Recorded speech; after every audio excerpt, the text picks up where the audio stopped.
Einen wunderschönen guten Abend wünsche ich da draußen. Es ist mal wieder Zeit für einen Let's Go Stream von Forza Horizon 5. Noch ist er nicht gestartet, deswegen seht ihr im Hintergrund noch die schöne Twitch-Seite. Ja, ich bin auf YouTube und guck auf Twitch. Ich bin ganz schlauer. Ich bin nicht alleine, ich rack nicht alleine. Ah, jetzt sind sie gerade live gegangen. Als hätte ich's gejinxt. Sie haben auf mich gewartet. Guck mal an. Das ist doch super. Ich bin nicht alleine. Der gute Andi ist auch noch am Start. Grüß dich. Hallo. So, ja, hätte ich eine Sekunde gewartet, hätten wir direkt mit dem Bild anfangen können, aber gut, sei es drum. Snake, Dankeschön für die 1 Euro und Superchat, vielen lieben Dank dir. Ja, vielen Dank auch an alle, die am Start sind, die auch schon ein Däumchen nach oben gegeben haben, obwohl es noch gar nicht losgegangen ist. Ja, wir reacten heute drauf. Wir wissen auch nur, es soll sich heute um die Singleplayer Kampagne namens Horizon Adventure drehen. Dass das Horizon Adventure heißt, wissen wir eigentlich schon seit der Ankündigung auf der E3. Und ja, heute werden wir da ein bisschen was sehen. Wir hoffen natürlich auch inständig auch neue Fahrzeuge zu sehen, denn das ist, glaube ich, das große Thema der letzten Wochen.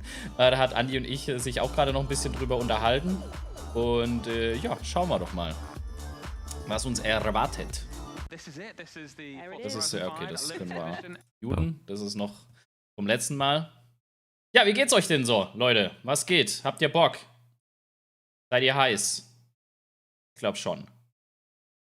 Schuhe von Mike Brown sind mir gar nicht aufgefallen das letzte Mal. Doch, die sind ja heiß. So geil, die sind richtig geil. Auch von den Farben her, finde ich nicht geil. Ja. Besser eigentlich als der Controller. Ja. Aber ich sag's ja, ich habe am Anfang gesagt, ich finde den Controller nicht so nice, ich habe mir ihn aber trotzdem bestellt. Einfach so als, man will ihn halt haben, Sammlerstück. Ja, ich mittlerweile auch. Ja, und deswegen. Aber ich sag's wie es ist, ich finde ihn optisch immer noch nicht so geil. Also ich sag mal so, wenn das Gelbe nicht durchsichtig wäre, sondern also nicht transparent, sondern eine feste Farbe, würde es, glaube ich, besser aussehen. Also ich glaube, dieser Durchsichteffekt, keine Ahnung, wie man das nennt, mir fällt gerade das Fachbegriff nicht ein. Ja, wenn der nicht wäre, glaube ich, besser. Das ist dann zu viel des Ganzen. Alpin, Dankeschön für deine Mitgliedschaft. Dankeschön für deine Unterstützung. Danke dir. So. Ich hoffe auf Königseck. Ich glaube bei Königseck, ja gut, den Gemera, ne? Der wäre halt geil, wenn der halt drin wäre. Ja. Aber ansonsten fehlt jetzt ja eigentlich sonst nichts direkt, oder? Also klar, man könnte jetzt halt sagen, den Absolut oder so, aber ja, oder ein CCXR oder so, aber. Aber ja. Ich meine allgemein gerade Königseck. In Horizon 2 hatten wir einen einzigen, mittlerweile sind es 8 oder 9. Also da sind wir schon gut dabei. Ja, also Königseck sind wir eigentlich gut bedient worden, das stimmt tatsächlich, ja. Kann man sich nicht beschweren.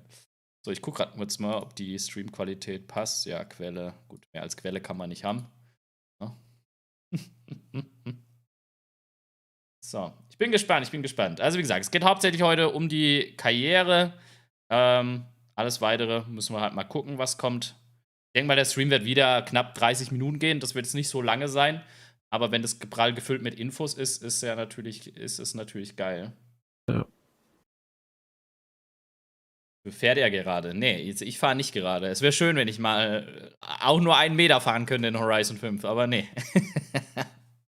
Wir gucken auch nur zu. Wir gucken zu und ihr guckt zu, wie wir reagieren, also wie Andi stimmlich reagiert mit Worten und sonstigen Tönen. Und bei mir kann man auch das Gesicht sehen dazu noch. Machst du trotzdem noch eine Zusammenfassung? Jein. Also, das kommt drauf an, was kommt. Also, klar werde ich euch eine Zusammenfassung geben. Kann aber sein, wenn es zu wenig Infos sind, dann schiebe ich diese Sache auf. Ne? Also, ich will ja immer schon ein bisschen das auch Welcome to another episode of Forza Horizon 5 Let's Go, live with Playground Games. Today we're going on quite the epic adventure, the Horizon adventure, in fact. But first, let's do the schedule. So don't let this schedule fool you, because that is a whole lot of new gameplay to see as Playground takes us through the early stages of the single-player campaign, and you might as well start limbering up those fingers to get your questions into chat for another round of Q&A. In fact, here's a tip. There's a better chance we'll actually see your question if you start typing it now during the show instead of saving it until the end. So get your questions in chat now, everybody. And with that said, I think it's time to welcome today's wonderful guests. Hello, how are you doing? First up, we've got Mike Brown. It is always wonderful to see you. But first of all, what is this new location you're in? Sorry, what's going on? Hey Charlie, great to be here. This is actually not a new location. This is actually the Forza Horizon offices. It's just up until this point we've been doing our Forza Horizon 5 Let's Go streams from the Fable office on the other side of Leamington Spa. The reasons for that are boring. We won't get into those. But yeah, this is actually the Forza Horizon office. This is where we actually make the game. We're in the home of Forza now, and joining you on the sofa today is the lovely Nico, du weißt doch nicht, was uns erwartet in der Karriere. What are we going to be seeing today then? Hey Charlie, so today we're going to be doing a deep dive on the single-player campaign for Forza Horizon 5. Really excited to show that off. We're going to talk about the kind of main goal of it, how it works mechanically. We're going to get stuck in, unlock some stuff, and just kind of talk our way through it. Really exciting stuff. Ich hoffe, ihr versteht alles, was sie auch sagen, wenn wir leise sind. But we do have Marco Conti joining us, who seems to have leveled into a full rig just for this show. How are you doing, Marco? Is that a flex on Andy, by the way, I have to say? Hi, Charlie. Pleasure to be here. This is actually my desk. So today I'm going to be talking about vehicle handling, funnily enough. And I'm going to talk about what we improved in the handling for Forza Horizon 5. I can't wait. Das ist aber auch interessant mal. Und vielleicht endlich mal mit Lenkrad auch sinnvoll zu spielen. Between you and Andy, who would win in a race? Real talk. Ich. I'm gonna say him, but I'm lying, so it's fine. Well, you had me in the first half. Wonderful. Well, as I said on the last show, if you were able to catch it, we showed the initial drive and the very first showcase event. So we're going to set the scene now. Today, we're going to be playing on the Xbox Series X as always, but where are we jumping in first? Yes, so the show 2 weeks ago, we saw the very start of the game. We saw that initial drive, and we saw the first showcase event that takes after that. There is actually a Horizon story chapter that you do after that, which we're not going to jump in today. We're going to pick up right after that and look at the campaign and what happens after that and all the great things that you will get to experience as you play through Forza Horizon 5. Can't wait. Ben, should we jump in? Yes. So, but first, we are going to look at the campaign. Noah, war doch erstmal ab, was sagt. I'm going to walk through things. But let me talk about the setup first. Really, what is the campaign in Forza Horizon 5? So, its name, nice and simple, Horizon Adventure. And that's exactly kind of how we think about it internally, and I'm sure that's how players are going to really remember this one. It's all about freedom. It's all about the choice of doing what you want, when you want. Previous kind of Horizon campaigns have said, you're going to do this gameplay now, road racing, because we think that's the best at this stage in the game. And now you're going to do some cross-country or some off-road, or we're going to introduce skills and stories. This campaign has kind of thrown most of that out of the window, apart from the kind of early setup that Mike spoke about. And it's largely said, you tell us what you want to do, and we'll give you the tools to kind of make that happen, but in a much more interesting way than we've maybe previously done. And the interesting way is the adventure. So I am going to go to a screen that kind of summarizes all of that. But just before I do, I will say, goal of the game in the Horizon Adventure is to get onto the Hall of Fame. The game doesn't end there. Tons and tons of content. And to get to the Hall of Fame, you have to earn something called accolades, and we'll go into those in a second. But let's have a look at the adventure screen really quickly, because this is one of my Alter, wie geil ist das denn? Look at that. Oh, how cool does that so look? colorful. Look at that. Bisschen inspiriert von Lego, oder? Also so Lego-Map-mäßig, so ein bisschen fancy. Guck mal oben, nice driving, lol. Let's have a quick walk through. I mean, I'm getting distracted. Balloons at the top there, cable car, blimp. So ein Festival finde ich das geil. Also, wenn man so Festivals kennt, von der Idee mit den Tickets und so. Das erste, woran ich gerade gedacht habe, war Dirt 5, ehrlich gesagt. Rein vom Visuellen her. Also das Hauptmenü vorher hat mich irgendwie an Horizon 1 erinnert. Aber jetzt sieht man jetzt auch mal die ganzen Festivals, die es gibt, wie die heißen auch. Rush haben wir ja schon gesehen, Apex auch. Unlock the gameplay they want and tell us how they want to play through the campaign.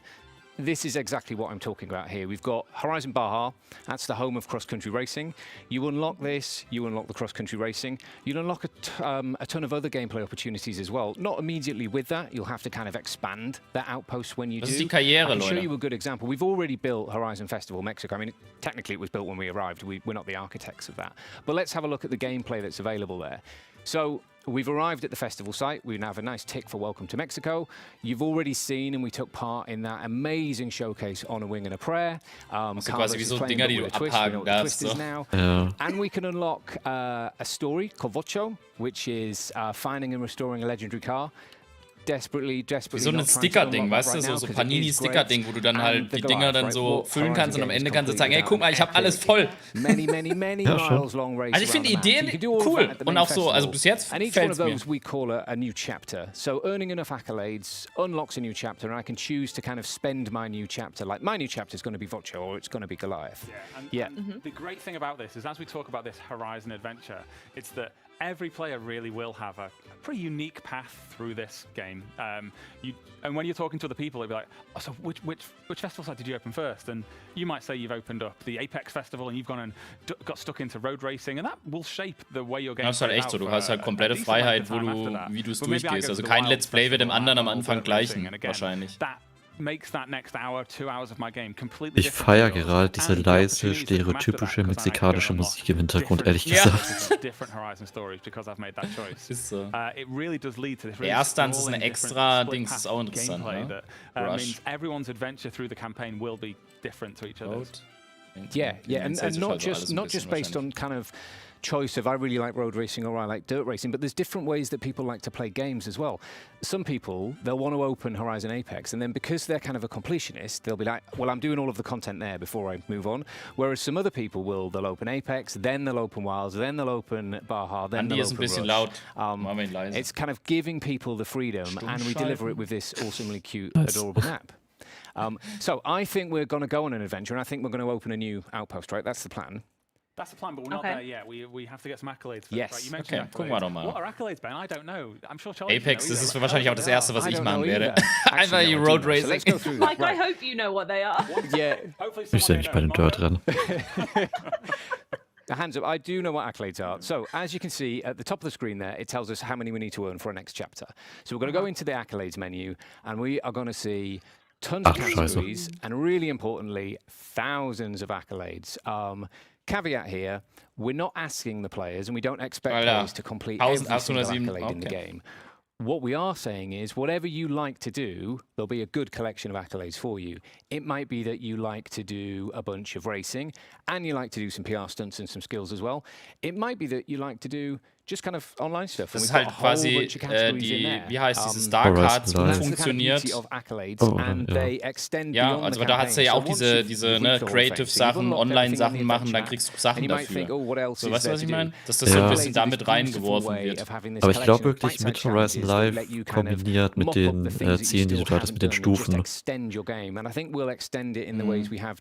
Ja, so eine Mischung halt auch ein bisschen, ne? So wiederverwertete Gameplay-Mechaniken. Really well. Yeah, so it's not super clear as we look at the screen right now, but that little blue bar that you can see just creeping up on the Welcome to Mexico tile there, that is actually a progress bar that fills up and completes the whole thing and completes that whole page. Okay. Also das ist so eine Füllbar für die Leute, die es nicht verstanden haben. Into our campaign, you can see that it's basically all zeros and we haven't done anything yet. And it does at the start of the game fill up quite slowly, but once you've put in that sort of 6 to 10 hours. Ich glaube, am Ende des Tages spielst du einfach und am Ende des Tages guckst du halt, okay, was fehlt noch so. Also ich glaube, am Anfang sich da zu viel Gedanken drüber machen, oh, was könnte ich jetzt machen? Ja. Ich würde einfach spielen und der Rest kommt von selbst wahrscheinlich. Die meisten Sachen schaltest du einfach so frei, unbewusst. Marco loves racing. Lives for racing. Marco fancies doing some racing. We'll have a look at racing. Das ist auch so ein bisschen wie bei Lego, ne? Diese Dinger, die du dann, weißt du? And we need to go and build the Horizon Apex outpost. Ja, doch. So, let's auf go jeden Fall. Da hast du ja auch diese Punkte gehabt, die du dann so freischaltest und dann dafür hast du diese Punkte bekommen. We have a few, like we've arrived at the festival. We can purchase a car from the auto show. We can also take part in a bunch of routes. If I select this one now, Horizon 5 ist hat noch nicht den Goldstatus, ist noch nicht fertig entwickelt. But before we kind of go back into game, I'm going to open the map just to explain that one of the main ways to play through a Horizon campaign is to go. So, wo sind jetzt die Fragen? Wie hat er es geschafft, 20 Millionen Credits zu bekommen? Early campaign, we would expect many players to go through. Wie geht das? Gefahrensprung am Ende von der Landebahn. Piece of content. Ja, nice. Ich weiß schon, wo wir wieder unsere wichtigen Gefahrensprünge machen müssen, Andi. Ja. So wie wir das immer in Horizon 2 und 3 gemacht haben. Perfekt. Oh ja. Mexico Circuit Rookie, complete Mexico Circuit, and I think we should head off and do it. Let's go. Right. Take it away. So Ben's put his controller down now. He's going to stop meddling with Marco's game and let Marco do some driving as we enter the Horizon Festival Mexico. I'm excited for this. Flugtest incoming, ja Mann, Flugtest kriegt wieder sein neuer. Weil der in Horizon 4 war ja lame. How wonderful this game looks right now. Oh, there we go. There we go. We've actually driven straight Das ist das Festival. Marco, do you want to do a UE? War ein bisschen mehr vielleicht. Ja, da ist die Rennstrecke, ja. I'm ready. Oh, Marco's saying no, he's going into the race. He just wants to know. Das ist ja ähnlich aufgebaut. Ich meine, man findet sich, glaube ich, in jedem Horizon eigentlich relativ schnell im Menü zurecht. Es baut halt alles irgendwie so ein bisschen auf den vorhandenen oder vergangenen auf. Ja. So which is the festival we're going to see then? Ich bin jetzt gespannt, gegen welche Autos die Corvette fährt, in welcher Klasse die ist. Komplett nebensächlich, aber irgendwie wichtig für Oder wir mich. fahren halt auch nicht. Ja.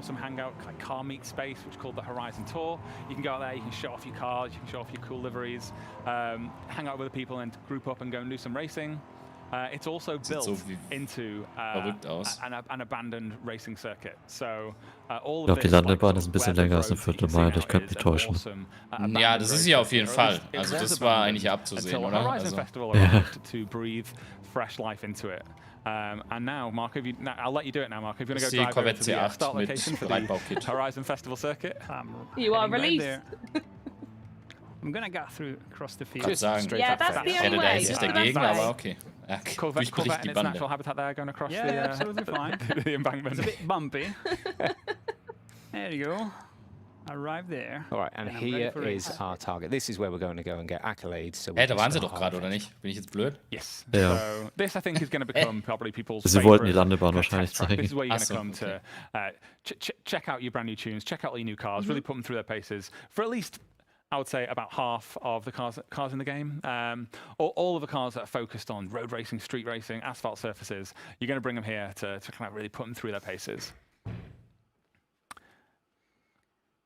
Are we ready? Can we see? I think we're ready. I think we're ready. Yeah, I think we're ready. Any bets on where Marco's going to finish? Well, he really struggled in rehearsal. So. I know. Do we admit that? Ja, ich glaube, da darfst du noch nicht so viel drauf geben, glaube ich. Wahrscheinlich endlich der Bonus. The way that we have set this up for the demo purposes, yes. No pressure. Anything Wir less fahren than a alten win, Audi we'll R8 ruin gerade the im rest of the Hintergrund show, You gesehen. did say you were better than Andy, No pressure, and absolutely. Andy won last stream, so I do think, you owe us a win here, Marco. I'm gonna try my best. Immerhin as fährt always, ohne you're on a wheel. Why Traktionskontrolle, don't ist you doch schon mal was tell us wert. about that?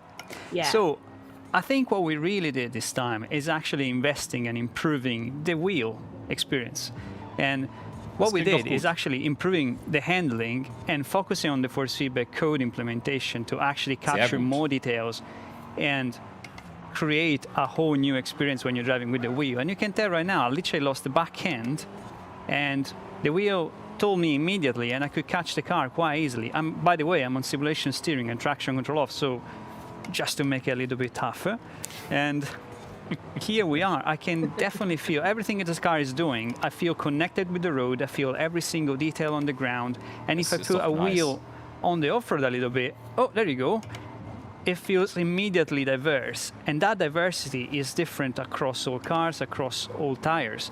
And that's really important. Actually, really expand the experience and the engaging when you're driving with the steering wheel. Er hat so einen leicht italienischen Akzent, daher gehe ich davon aus, er weiß, was er tut. Let's get back to the race, guys, because I'm still sixth and apparently I've been told I get to win Gut, dass this sie wirklich race. aktiv drauf eingehen und nicht nur sagen, ja, Lenkrad haben wir verbessert. Ja, genau, eben, weil das kannst du immer erzählen, aber das sind ja, aber das, was er anspricht, sind ja genau die Problemstellen immer gewesen mit dem Lenkrad.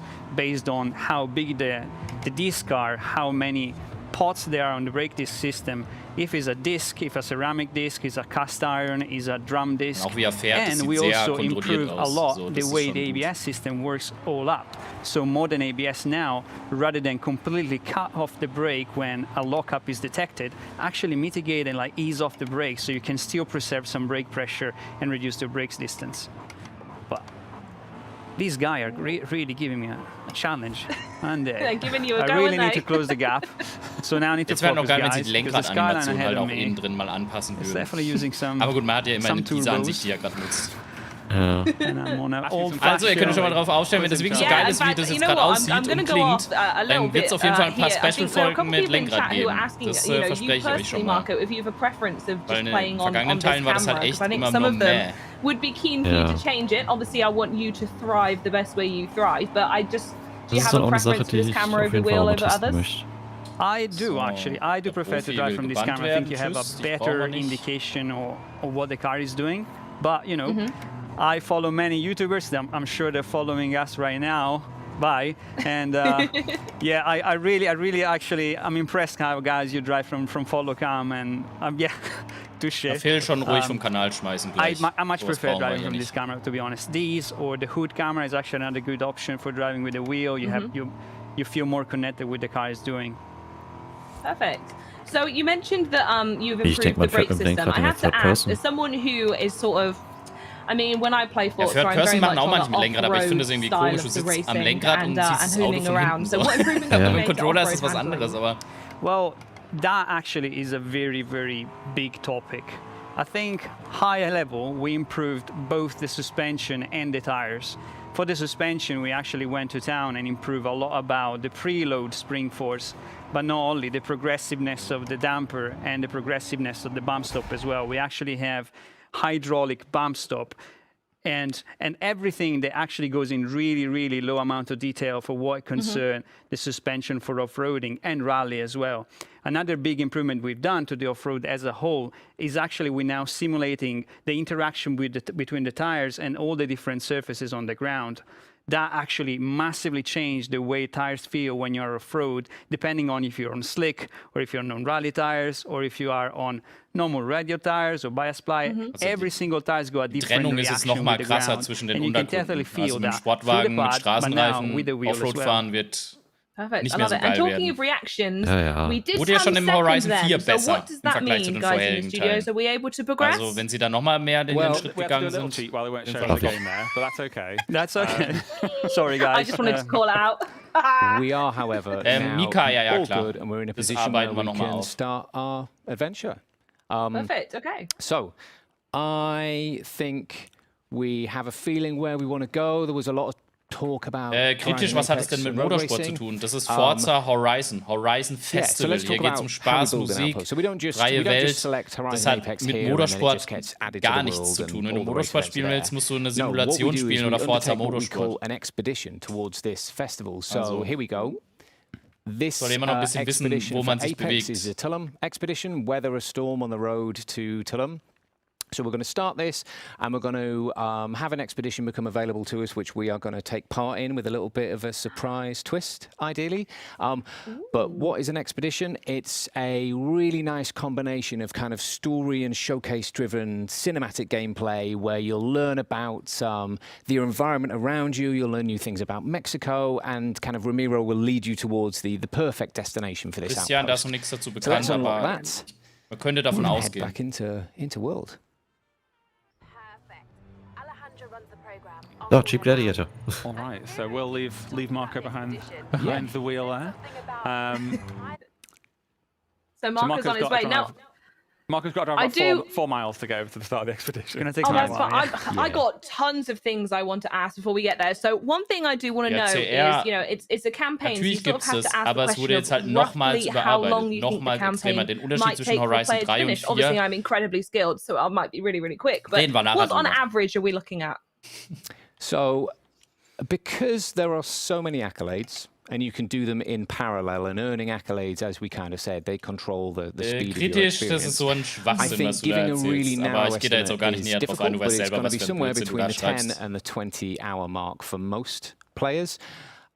There's 20 chapters to go through, so kind of 20 pieces of content, including the very end, the Hall of Fame, and they should take somewhere between an hour to half an hour each to unlock.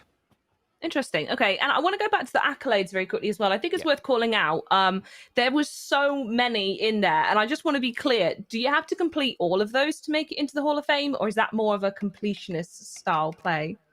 Yeah, so you don't have to complete all of them. We don't expect players to complete all of them. Instead, our goal was to we wanted to make sure there were a good number of accolades for kind of every Horizon player, regardless of what you're into. So if you're into painting and you don't like a huge amount of the other content in the game, or it's not your kind of favorite, then there are a number of painting accolades. But we don't expect someone who never paints cars, who never kind of uploads designs or anything like that, to want to go and earn those accolades. It's fine if they do earn them. It's fine if you're the Horizon player who does everything, but it's not been designed in that way. You can earn the accolades that you want by doing the gameplay that you want, and that will give you enough currency to progress through the adventure, to reach those new chapters and unlock it in the order that you want. And then you can go back and mop everything up afterwards. Because all you want to do is keep playing. Exactly. That's the really nice thing about accolades, is even when you've hit the Hall of Fame and you've unlocked kind of all of the like flagship pieces of content, so the stories, the showcases that Mike was talking about, accolades just...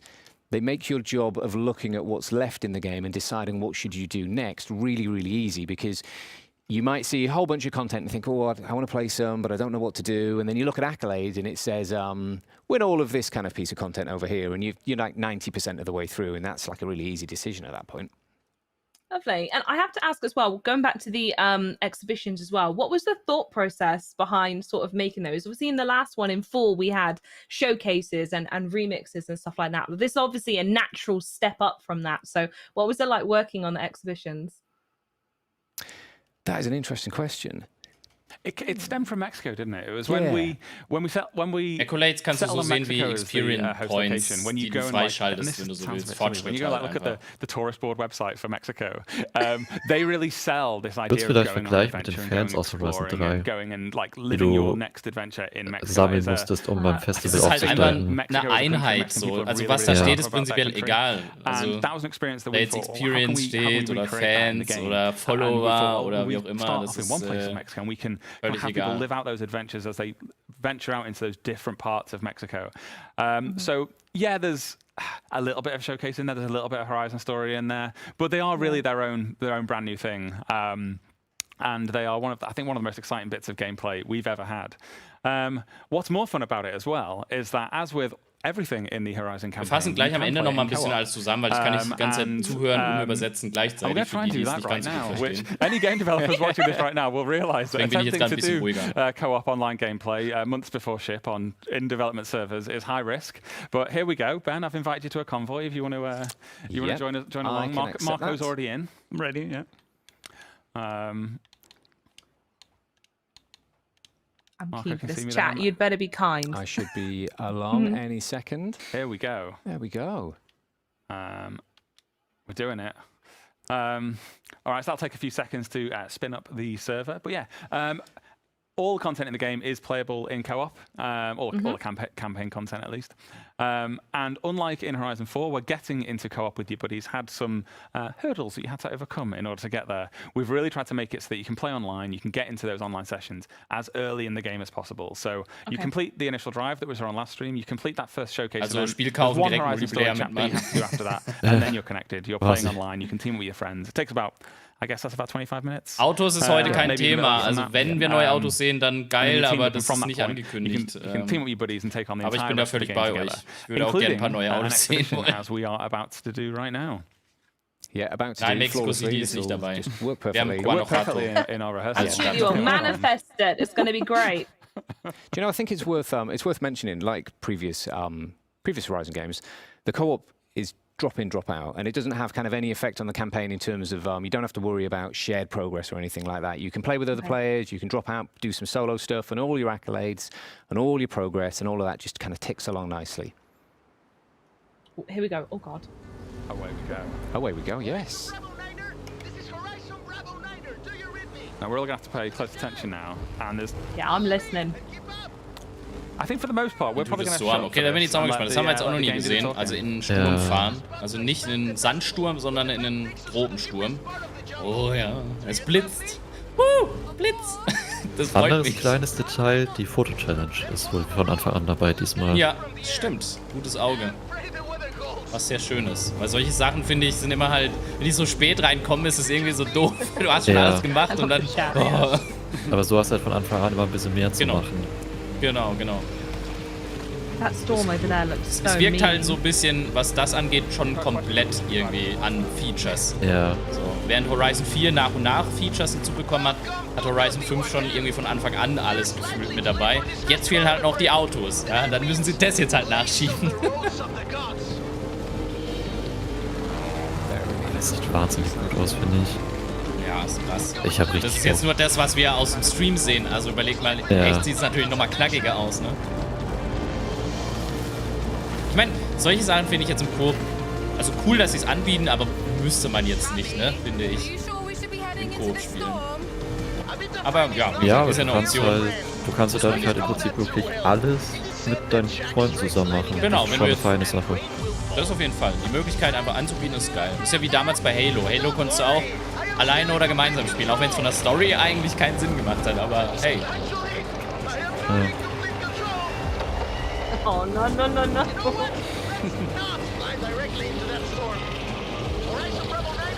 Ne, zur Demo ist noch nichts bekannt. Wenn, dann gehen wir aber wieder so 2-3 Wochen vor dem eigentlichen Release aus. So war es in der Vergangenheit.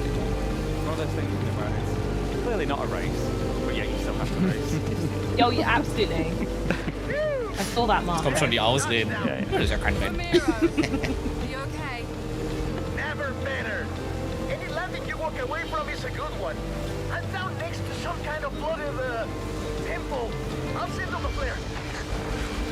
Ich hoffe, das ist nicht der Sturm.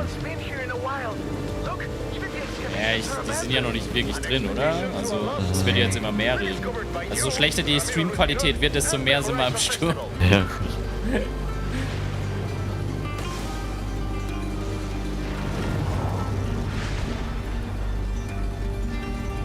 Ich denke mal, das wird halt so vom Niveau halt sein wie damals bei Storm Island, so ein bisschen gemischt mit Fortune Island, Gewitter, so ein bisschen. Ah, okay, jetzt kriegst du kleine kleine Aufgaben. Das ist ja nice. We were chasing rAii in his plane. We were heading out towards the jungles, but we found this ancient ruins site now, and we're heading out to have a little bit of a little moment to explore, to soak it in, to see what ja, aber Jackson, Horizon 4 kam aber einen ganzen Monat vorher raus im Vergleich zu eagle-eyed viewers will know 5. that this is one of the ruins we went through in one of the very early episodes of these live streams. 2-3 Wochen vorher. Wenn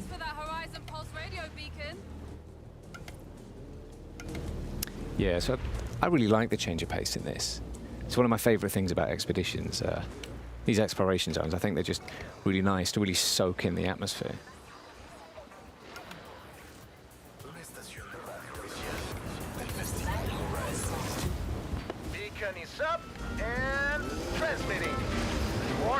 Ja gut, diese optionalen Sachen wirst du halt einfach machen. Also zumindest mal ich. Ja, natürlich.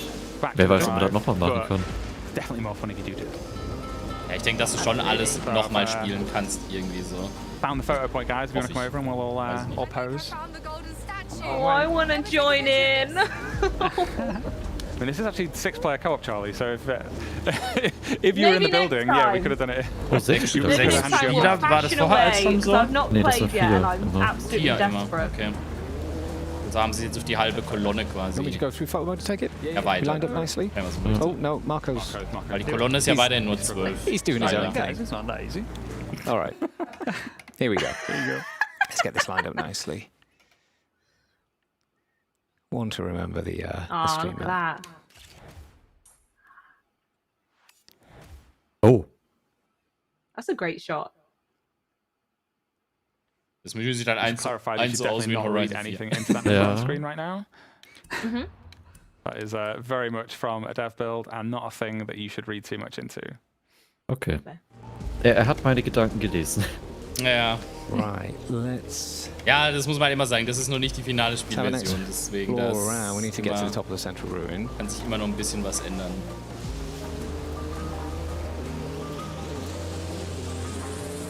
Music's stunning, by the way. The atmosphere. Ja, 2 Audis haben wir heute schon gesehen, aber halt alles, also schon welche, die wir kennen halt, also nichts Neues.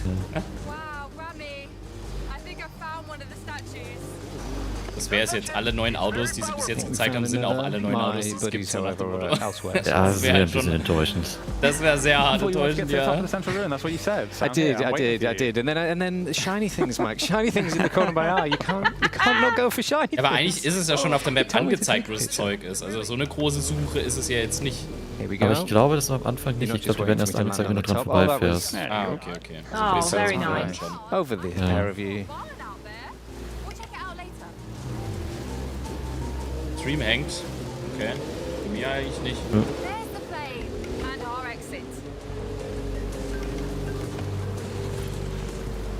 Very good. Nicely done, everyone. Here we go. And it is not over yet. Das mit den Autos hat er ja gerade gesagt. So what's the next step then? Where do we go from here? Also noch So we're nichts collecting final. Rami, as we saw earlier on. If you pick up the feed, guys. Aber könnte eigentlich passen, weil es wurden ja mehr als 500 angekündigt. We had to then go. Nicht mehr, nicht weniger. So kept him waiting a little bit while we explored the temples, but yeah, we went and picked him up and we carry on. I'm sure they'll be fine. That's nothing to worry about. It's nothing for these cars, is it?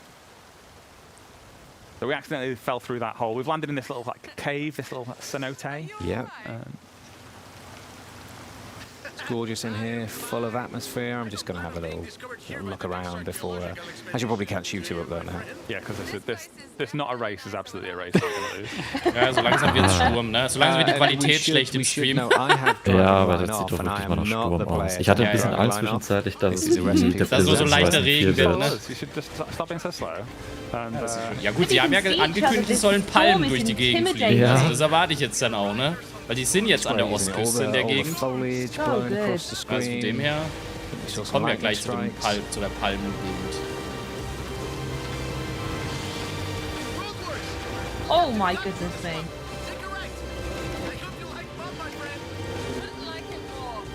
Ja, stell dir vor, so ein Sturm, dann spielst du Most Wanted. Das wird funny. Ja.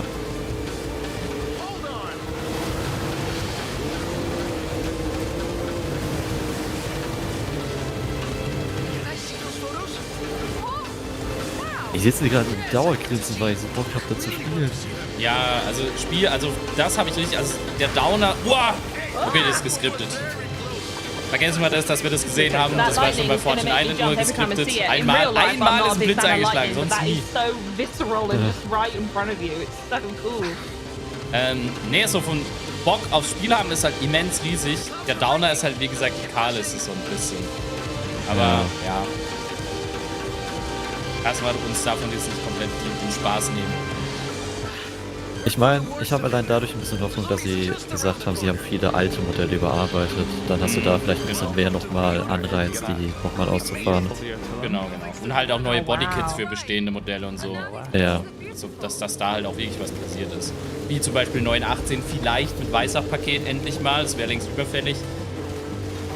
Solche Dinge halt. Wahrscheinlich halt genau das nicht. Ja. We have arrived. You know, I think this will be the perfect spot. I think you're right, my friend. Easy to forget the reason we did that was to open a new festival site. Yep. Guck mal, Loads of cool new accolades gleich mal as well. 1000 trotzdem verdient. The next section. Und es gibt ein BC Mono.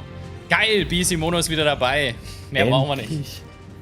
Endlich wurde der bestätigt. You made it. No thanks to Ramiro, no? Und Lippensynchronisation ist auf jeden Fall am Start.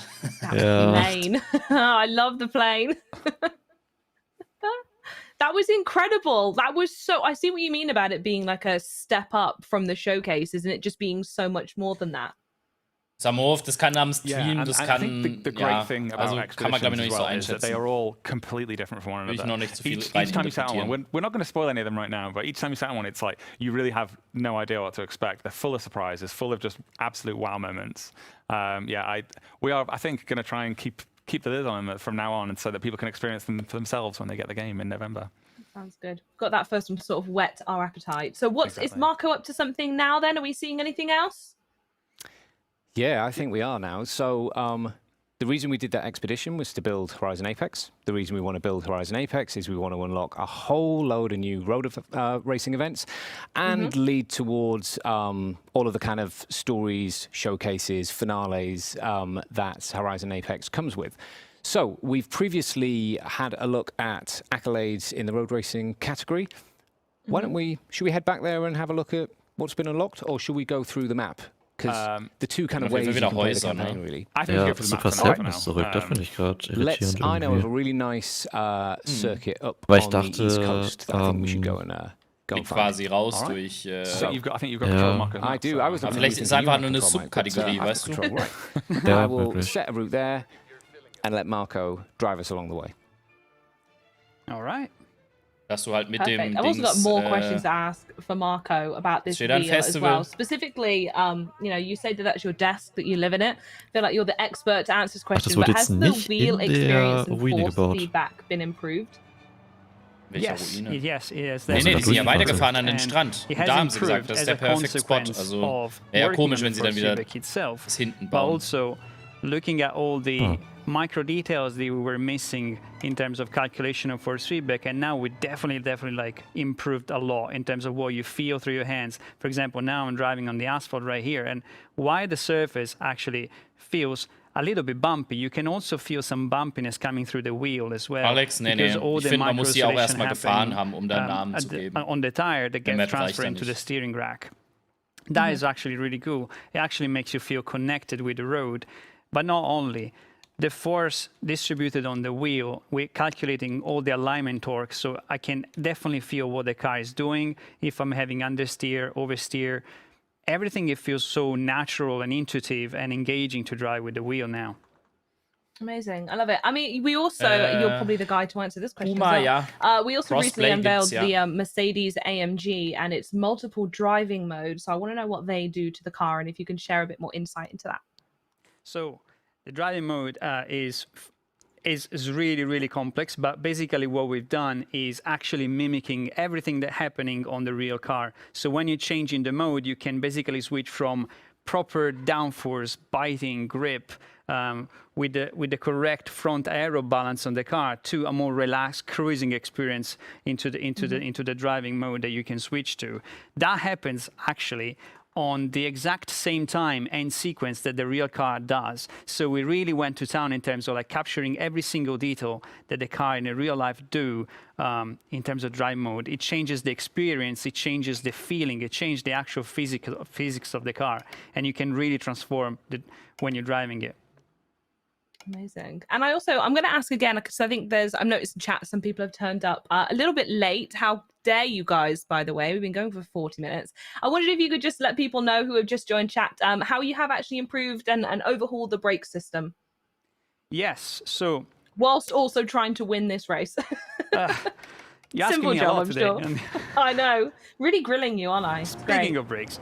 Anyway, no, the way the brake system has improved is actually now we looking at the brake system itself.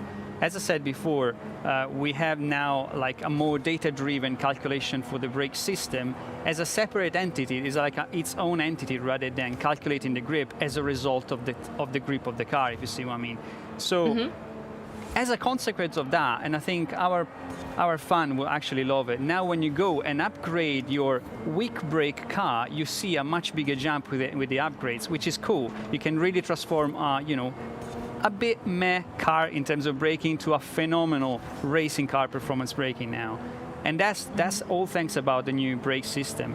The feeling of braking is more intuitive to drive. You can judge better. Irgendwie habe ich jetzt gerade extrem Bock, richtig noch mehr zu tunen in Horizon 5, wenn das wirklich so ist, wie jetzt alles beschreibt.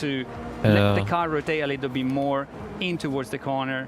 And it's just better overall. And ich bin halt echt mal gespannt, wie feintuning sich dann auswirkt, wenn du den Fahrmodus änderst. Yeah. Also wer es gerade and you're making it stehen look hat, ne? very good as well. I'm trying to win as well. So. I mean, Michael, Ben, can we get a little bit of context on what this race is that we're doing here, where it is on the map? Also, if anyone else has just joined us. Jo, einfach mal reingedived. This is the Playa Azul circuit. It's just a little bit north of the festival that we just opened out on the East Coast. Dürfte der Supra sein, oder? It just cuts through the little village of Playa Azul. Angabe ungefähr. Es ist schwierig aus dieser Sicht zu erkennen. It's an absolutely beautiful place. And how much does this just look like that? A perfect holiday resort. And it's got a really great set of corners as well. I think it's one of my favorite circuits. And I've thrown Marco into it as I was messing with the pad while I was getting him ready for this. So yeah, I put him in the Supra as well, which you might not have been expecting. I wasn't expecting that, yeah. Ja, MK5, ja. Also, habe ich so richtig erkannt. It's actually great fun to drive. It's more tail happy a little bit.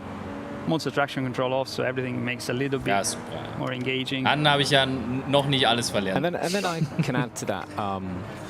kind of Mike spoke about where this is geographically, how beautiful it is, and how fun it is to drive. Completely agree with all that. And in terms of gameplay, this we're enjoying the fruits of the fact that we did the expedition and opened the new Festival Outpost, and it was road racing. Lambo, wir haben ja road schon racing event that we've got. Ich wollte gerade sagen, im allerersten Den zweiten Lambo.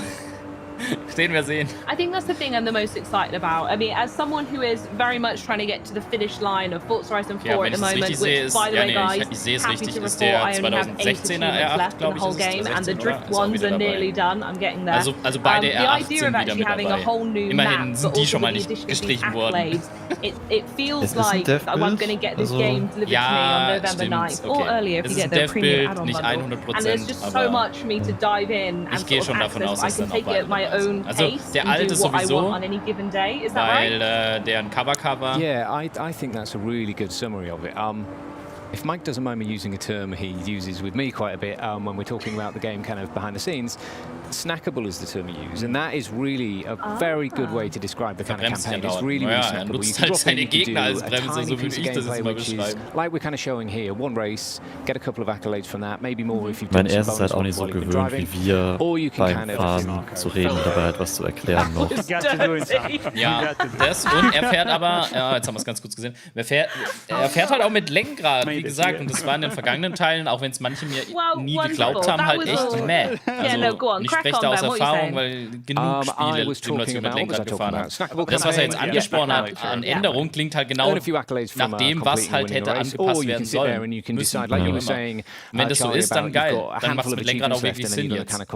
You could look at an entire category like racing or kind of skills and stunts and decide that's what I'm finishing this weekend, and I'm just going to sit down and kind of steadily go through them all. That might happen after you've hit the Hall of Fame. I think that's probably the way I would recommend that people play through the game. Horizon 5, like Horizon 4, is a massive game with absolutely tons of features and content. And honestly, we don't really expect any one player to do it all. That isn't really how we make the game. I will. Watch this space. Well, I hope you do, Charlie. I mean, I probably will as well, but wenn das Spiel lang genug draußen ist, glaube ich, werden das genug schaffen. Who's just downloading on Game Pass, we don't expect you to be sinking hundreds of hours necessarily to complete every single accolade in the game. But what we do hope is that every time you do play the game, even if it's only for 10 to 20 minutes, that you feel like you were rewarded. You had a really nice piece of gameplay that was really fun, enjoyable. You felt you get some progress. You unlocked something new. You had a little bit of progress towards the next goal that you're working towards. I think a lot of games can, when they are massive games, can be quite intimidating. They can feel like you've really got to sink hours and hours into them to make any kind of progress. And we really try and build a campaign that, yeah, you can sink hours and hours into it and make a load of progress, but you will also get that reward if you're just playing for 15 minutes as well, if I can get my words out. Now, I think this is a really good segue, actually, talking about progress. So we've touched on the campaign. We've seen literally a couple thousand of the accolades that you have at the moment. And we've even dived into some Horizon Festival sites. But I wanted to bring up the car collection screen before we move on to the Q&As. A reminder, we are coming up to the Q&As, so make sure your questions are in chat now if they aren't already. So what is the car collection screen? Before we go, any questions for Marco? Throw them at him. Any physics questions, handling questions, anything at all? Go deep as you like. So we are now looking at the car collection. So as we think about the campaign, we've talked about the kind of initial experience, the accolades, bisschen was wie in Motorsport 7, all of that stuff carries you through the game from hour 1 to hour 2 to hour 10. Es gab auch da auch diese Car Collection. Some people are going to play the game for hundreds of hours. Some people are going to set out to try and unlock all of the hundreds of cars that are available in Forza Horizon 5. Ich sehe da was neben dem sitzender GTR, the car collection is the perfect place for them. You're getting a look at it now. It feels a bit like a sticker book or card collection. Oh, nein! Ich hab's gleich wieder getan und jetzt wurden wir so enttäuscht. Sorry, each car is represented by one of these little cards, and as you add that car to your garage, alle haben mit dem Nismo gerechnet, ne? Each of the manufacturers as well also has a reward associated with it. We'll skip past it now, but with Nissan, for completing all of the Nissans, there was an exclusive Nissan that you aber wie gesagt, das gab's ja in Motorsport 7 auch. Fand ich jetzt nicht schlecht, also es macht ja auf jeden Fall Sinn, sowas. So eine Übersicht auch. Through these and unlock a few of them, you can see there is a exclusive GT3 RS Forza Edition als Rallye, wie geil ist das denn? Das ist ja nice. Feature of the car collection screen. Die gucken doch meine Videos. Ja gut, den gibt's ja auch, ne? Also GT3 RS als Rallye. Das ist ja jetzt nicht aus der Luft gegriffen. in credits. Be Thank careful. God it's not that easy in real life. Aber kleiner Funfact, da steht der GTA 1 als 98 drin. Ja, vor allem da ist der Langhack drin, richtig im Chat aufgepasst. Da war der 917 Langhack drin, obwohl er eigentlich gestrichen wurde. Oh, stimmt. Das ist ja funny, aber gut, Dev-Build halt, ne? Dev-Build, Leute. It's so compelling to just add them all to your garage and get them all. And then nochmal als Forza you get yourself a Forza Edition at 911. Das ist halt wirklich Dev-Build, oder? Weil einmal so I have to ask, because I'm certain chat is... Yeah, I was going to say about one very important one here, actually, because the chat, I can just see out the corner where it's burning at me. Fans have obviously been very, very eager to see a car list. So is there any update on when you'll actually be able to share that? Sure, yes. So obviously you just got to see a load of cars there, and I'm sure everybody will be scrubbing back through that and scribbling down for their notes. Another place you can go to find out about cars that are coming to the game is our social channels. So you can go to @Forza Horizon on Twitter and @Forza Horizon Official on Instagram. You go there right now. I think we're dropping updates today. There'll be loads of new cars getting announced, and then these streams are also a great place to come for that information.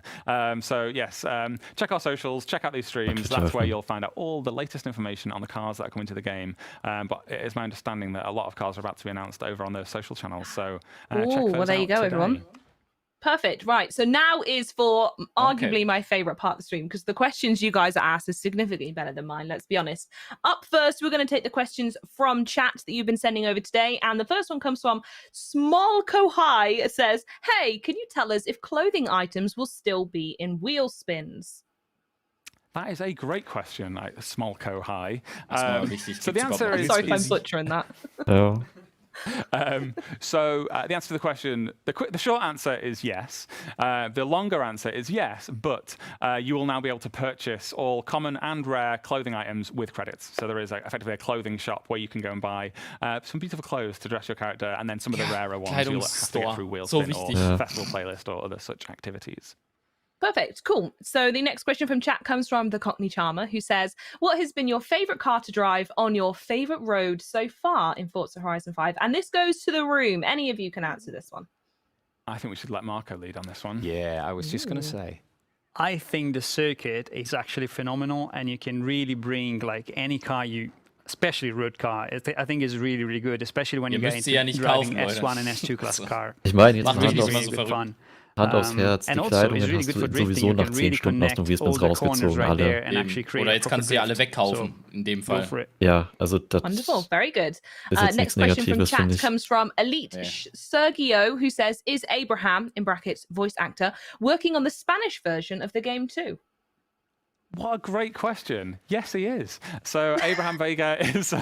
great question. He provides the English/Spanglish language version of the character, and also the Spanish version of the character in the Mexican Spanish and regular Spanish versions of the game. Yeah. Wonderful. Lovely. Next question from chat is from Kyle Fed, who asks, are weekly weather changes coming back? I think we've answered this one on a previous stream, but it's always good to reiterate. We have, you're right to say, answered this on previous streams, and the answer was yes. Seasons will still change every week, and with that, so will the weather and the world around you. Perfect, lovely. The next question comes from JLMC McDowell, who says, will barn finds be more complex or harder to find? And will there be more of them, or will there be other exploration challenges? It's a few questions in that one. They've really packed it in. It's a real multi-layered question. Yeah, there really is. I can... Right, I'm trying to remember the questions. It sounded like, will barn finds be more complex or harder to find? That's the one. To answer that honestly, you'd have to kind of ask the person, how hard did you find the original ones in the first place? Yeah, that's a bit subjective, right? I think it's fair to say that we're not... Barn finds are a really nice feature, and we're never planning on making that more complex in the beauty of finding a kind of amazing old car hidden away in the world.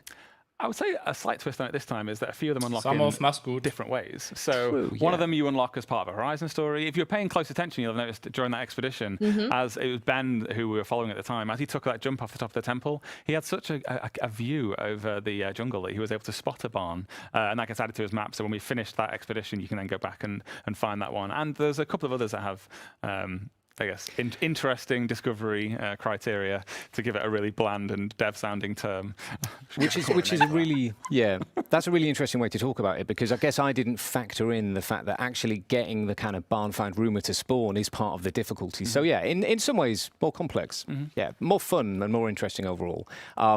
And now, with us chatting about that, I've completely forgotten the rest of the... There are lots of barn finds. That's what I'm here for, my darling. We won't reveal them all. We'll keep some Emma secrets, and I guess that...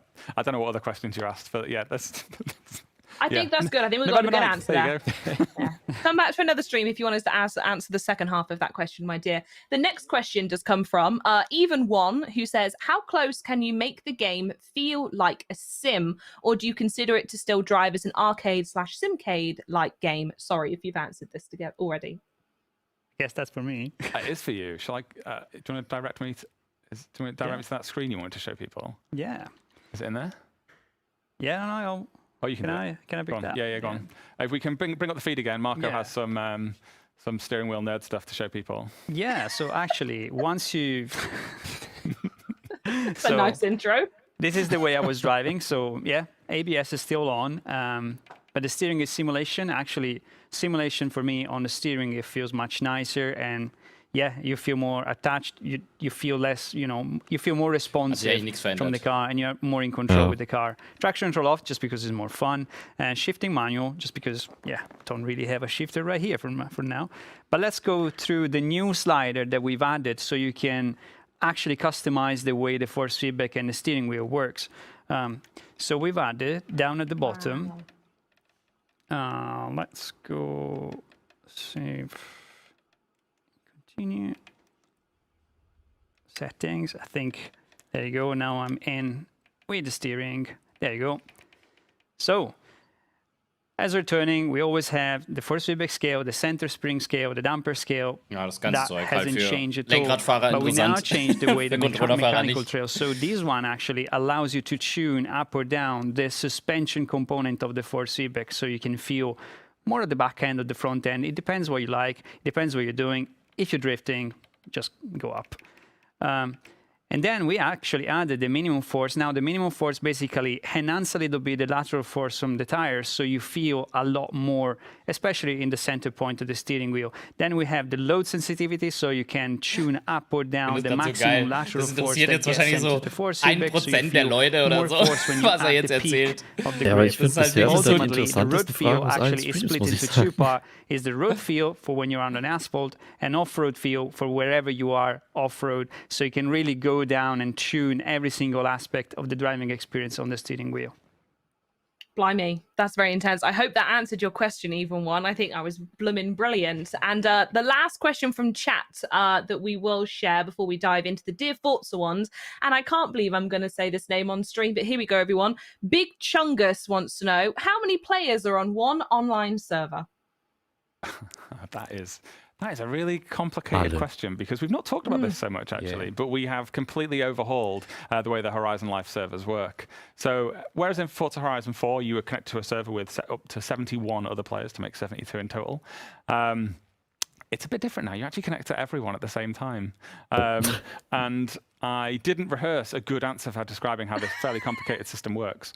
But it's much more MMO-like. So everyone now connects to the same server. And as you're traveling around, you'll be much more likely to run into people much more often. Everywhere feels, or as appropriate, places feel more packed full of people. We can tune how likely it is that you'll bump into other people based on whether an area should feel full of life, like a city, or it's out in the jungle where we might want to tune down that density of players. So we're able to now, so everyone connects to the same server. And as you move around, you'll be bumping into people all of the time. You can team up with people, and you'll lock together and make sure that you always stick together, as we did earlier when we were playing in co-op. But as you're moving around the world, much like in an MMO, you'll be constantly bumping into different people all over the world. Lovely. That's a brilliant answer. Well done for not rehearsing that one, Mike. Smashed it. So these questions now come from our Dear Forza request over on Twitter, which, if you have missed it, make sure you go follow the social channels now, as we said, to the car list as well. So the first question comes from Roby, who asks, is there a radio station in Spanish? Just like in Forza Horizon 2, we had one in Italian, and they loved it, by the way. Did you want to take that one, or should I take that one? I can't take it. Sorry, Mike. So the question was about there being, is there a radio station in Spanish, as we had in Forza Horizon 2, and having different language radio stations? And the answer is we have a huge kind of Mexican influence across the radio stations. We don't have an entirely kind of Mexican radio station, but we have music all across. I think it's really, really good. Like, brilliant representation throughout, and we also have an artist, a Mexican DJ. Can I let you kind of talk about her a bit more? Mexican-American Angelica Garcia. She is one of the artists on Horizon XS, and she is also the DJ of that station as well. So yeah, every single station has music of the Mexican diaspora infusing it, but there isn't a dedicated Mexican station. Oh, brilliant. I love that. I think that's really cool. The next question now, chat, you're going to be set on fire here. It's the one you all want to know. All right, everyone sit down, strap yourself in. So Bjork-et wants to know, will we be able to experience the diverse atmosphere of Mexico with a demo? So whilst we are dedicated to building the biggest and best Horizon game ever, we will not be releasing a demo. We will be sharing loads more info on the game over these streams over the coming months. And whether you're playing on Xbox, on PC, on Xbox One, Xbox Series X, Xbox One X, we will be releasing footage of all of those in the coming weeks. But for those people who do want to get their hands on the game and do want to experience it, then it will be on Game Pass across all those platforms on day one. Perfect. Wonderful. So the next question comes from Don One Song, who I've seen in chat, on Twitter and in der chat. hat so dumme Frage gestellt, they said, ne? A, in the VIP pass, one of the items you get is called Vanity Items. What exactly is a Vanity Item? And B, they want to know if they can appear on the show and create events using Event Lab, #worth a shot. So yeah, in VIP, it does come with some Vanity Items. That is some exclusive clothing, emote, and there's a car horn as well. More details on exactly what that is later. There was, again, another multi-layered question there from Don Juan Song. They're good at this. Yeah, it's a bit cheating, really. Can he appear on the show? Yeah, I guess so. Reach out to us. Yeah, we could probably get you on. That feels like it'll be really fun. Can you make some stuff in Event Lab? Sure, yeah. Everybody is obviously welcome to create some stuff in Event Lab. One of the cool things we'll be doing this time around is taking some of those great creations and then delivering them to all players through the festival playlist. So when people make amazing experiences, races, game modes, ich habe das auch gefragt diesmal mit Blaulicht, aber das wird eh nicht drankommen. As well as the cool stuff that we make, the cool stuff that you guys make can get delivered to everybody as well so that you can share it with the world. Wonderful. Okay, the next question from Twitter comes from Skippy4631. I forgot my numbers then, sorry. It says, hey, what are kudos going to be used for? Are kudos going to be like Forzathon points? No, Forzathon points still exist. That is still what you get for completing Forzathon challenges. Kudos are a social currency, which you can earn for being one of the very coolest and socialist people in the Forza community. There's a bunch of opportunities where you help other players out that you can give someone a kudos. One of the examples is in Link. If I'm searching for a barn find and I'm in that barn find area trying to find it, then I might get Link the option to say, hey, does anyone know where this barn is? I can press that, and then maybe Ben's already found the barn, and he'll go, yeah, I know where it is. That gives me a clue on my map as to where it is, and because he's helped me out, I can go, thanks, using Link, and then it'll give Ben a kudos. Nice. Related to that, on that barn find one, once I've discovered that barn, a new feature is gift drops. So once I've gone and collected that really cool barn find and I'm waiting for it to be restored, I can then go and create a barn find of my own using that empty barn. So I can take one of the cars from my garage, I can paint it, I can apply an upgrade preset, and then I can package it up and deliver it as a gift to another player, maybe someone who's just joined the game. Kann man es aber nicht frei platzieren schon mal. And then when that person receives it, maybe they think, that was really cool, that guy's really nice, I'll give him a kudos. And then I get one kudos point as well. So it acts as this kind of social currency that rewards players for doing really cool things for each other. Weiß man bei immerhin, wo man danach suchen kann. Oh, that's lush. I love that. Very nice. Okay, next question comes from Bastian Harney, who says, hello. My question is about the props we can place in Events Lab. Are there racing theme props, like maybe curbs or similar things? That would be really nice for us racing nerds who want to make nice tracks for track days. Yes, Bastian Harney, there are. So we kind of first dabbled in this stuff in Super 7, in Forza Horizon 4. Das habe ich ja auch gesagt, das wäre geil, wenn sie das dazu you were machen. really geared around making like big stupid jumps and stunts and stuff. This time around, we've massively expanded the number of props. I don't know the exact number. Do you know it? Lots. Not off the top of my head. Loads. But it does include all of that stuff that internally we call racification, which is a word that we made up to describe all of the stuff that kind of makes a race a race. So all of the barriers, flags, chevrons, grandstands, all that stuff that turns a bit of road into a race will now be in there that you can go and place yourself to create your own cool races all over the world. Wonderful. And the last question from Twitter is from Rich Dyer, who says, my 11-year-old son, Kai, asks, will there be any cutscenes in the game? And a secret second question as well. Will there be a definitive ending to the story mode of the game? He's a big fan of the show and would love a shout out. Hello, Kai. Hello, Kai. That was a very interesting question for an 11-year-old. It's very mature. Will there be I a love definitive it. end to the game? I think your dad's added that on, hasn't he? He's flourished somewhat. So will there be cutscenes, I think was the question. Yes. Yes. The game opens with a really cool cutscene that kind of introduces you to Mexico. There is a cutscene when you arrive at the festival for the first time, which we actually cut out when we ran through it last week. But that introduces you to all of the main characters, such as Ramiro and Haley and Alejandra. And then as you're playing through things like Horizon stories, expeditions, there are like 100 more. Yeah, there's loads. Wow. There are loads more. And will there be a definitive end to the game? I can take that yeah, one. do you if want to you'd take that one? like. Go on. Yeah. Just heading back to cinematics, we saw some really amazing ones in the expedition that we were running through earlier. If you haven't watched them, rewind and watch the rest of the show because it's really good. Definitive end. I think the real answer is no. There isn't a point at which the game goes kind of roll credits, you've finished. There is the goal of the campaign. We said it's reaching the Hall of Fame. But when you get to that point, there's still loads to do. There's all the accolades, there's loads of content still to complete. And that's before we talk about all of the updates and the new things we'll deliver after the game launches in the way that we've kind of done in the past, all the cool stuff that we add on. So I think, long story short, definitive end, no. Yeah, no we'll go with no. Yeah, and I would repeat as well, we don't really expect any one person to do all of that stuff. We make probably thousands of hours of stuff, and I think that you should really feel that you just pick your way through that. Pick the things that you love to do. Festival Playlist this time has loads more discovery stuff. There's treasure chests in there and things like that. So even if you're not much of a racer, there's loads of things in there to keep you coming back week after week and give you explory things to do in the world or things like that. So there's something for everyone. Wonderful. And talking about coming back week after week, that's the end of the show. So you'll have to come back to another one to find out what we're talking about next. You can also keep up with all the latest Forza Horizon 5 news, updates, and details on more Let's Go live streams in the future by following Forza Horizon socials channels. We've said it a couple times. You really should go do it. And please tune into the Forza channels tomorrow for Forza Monthly for all the latest news on the Forza universe. But for now, thanks so much for tuning in for today. We will see you next time. Adios.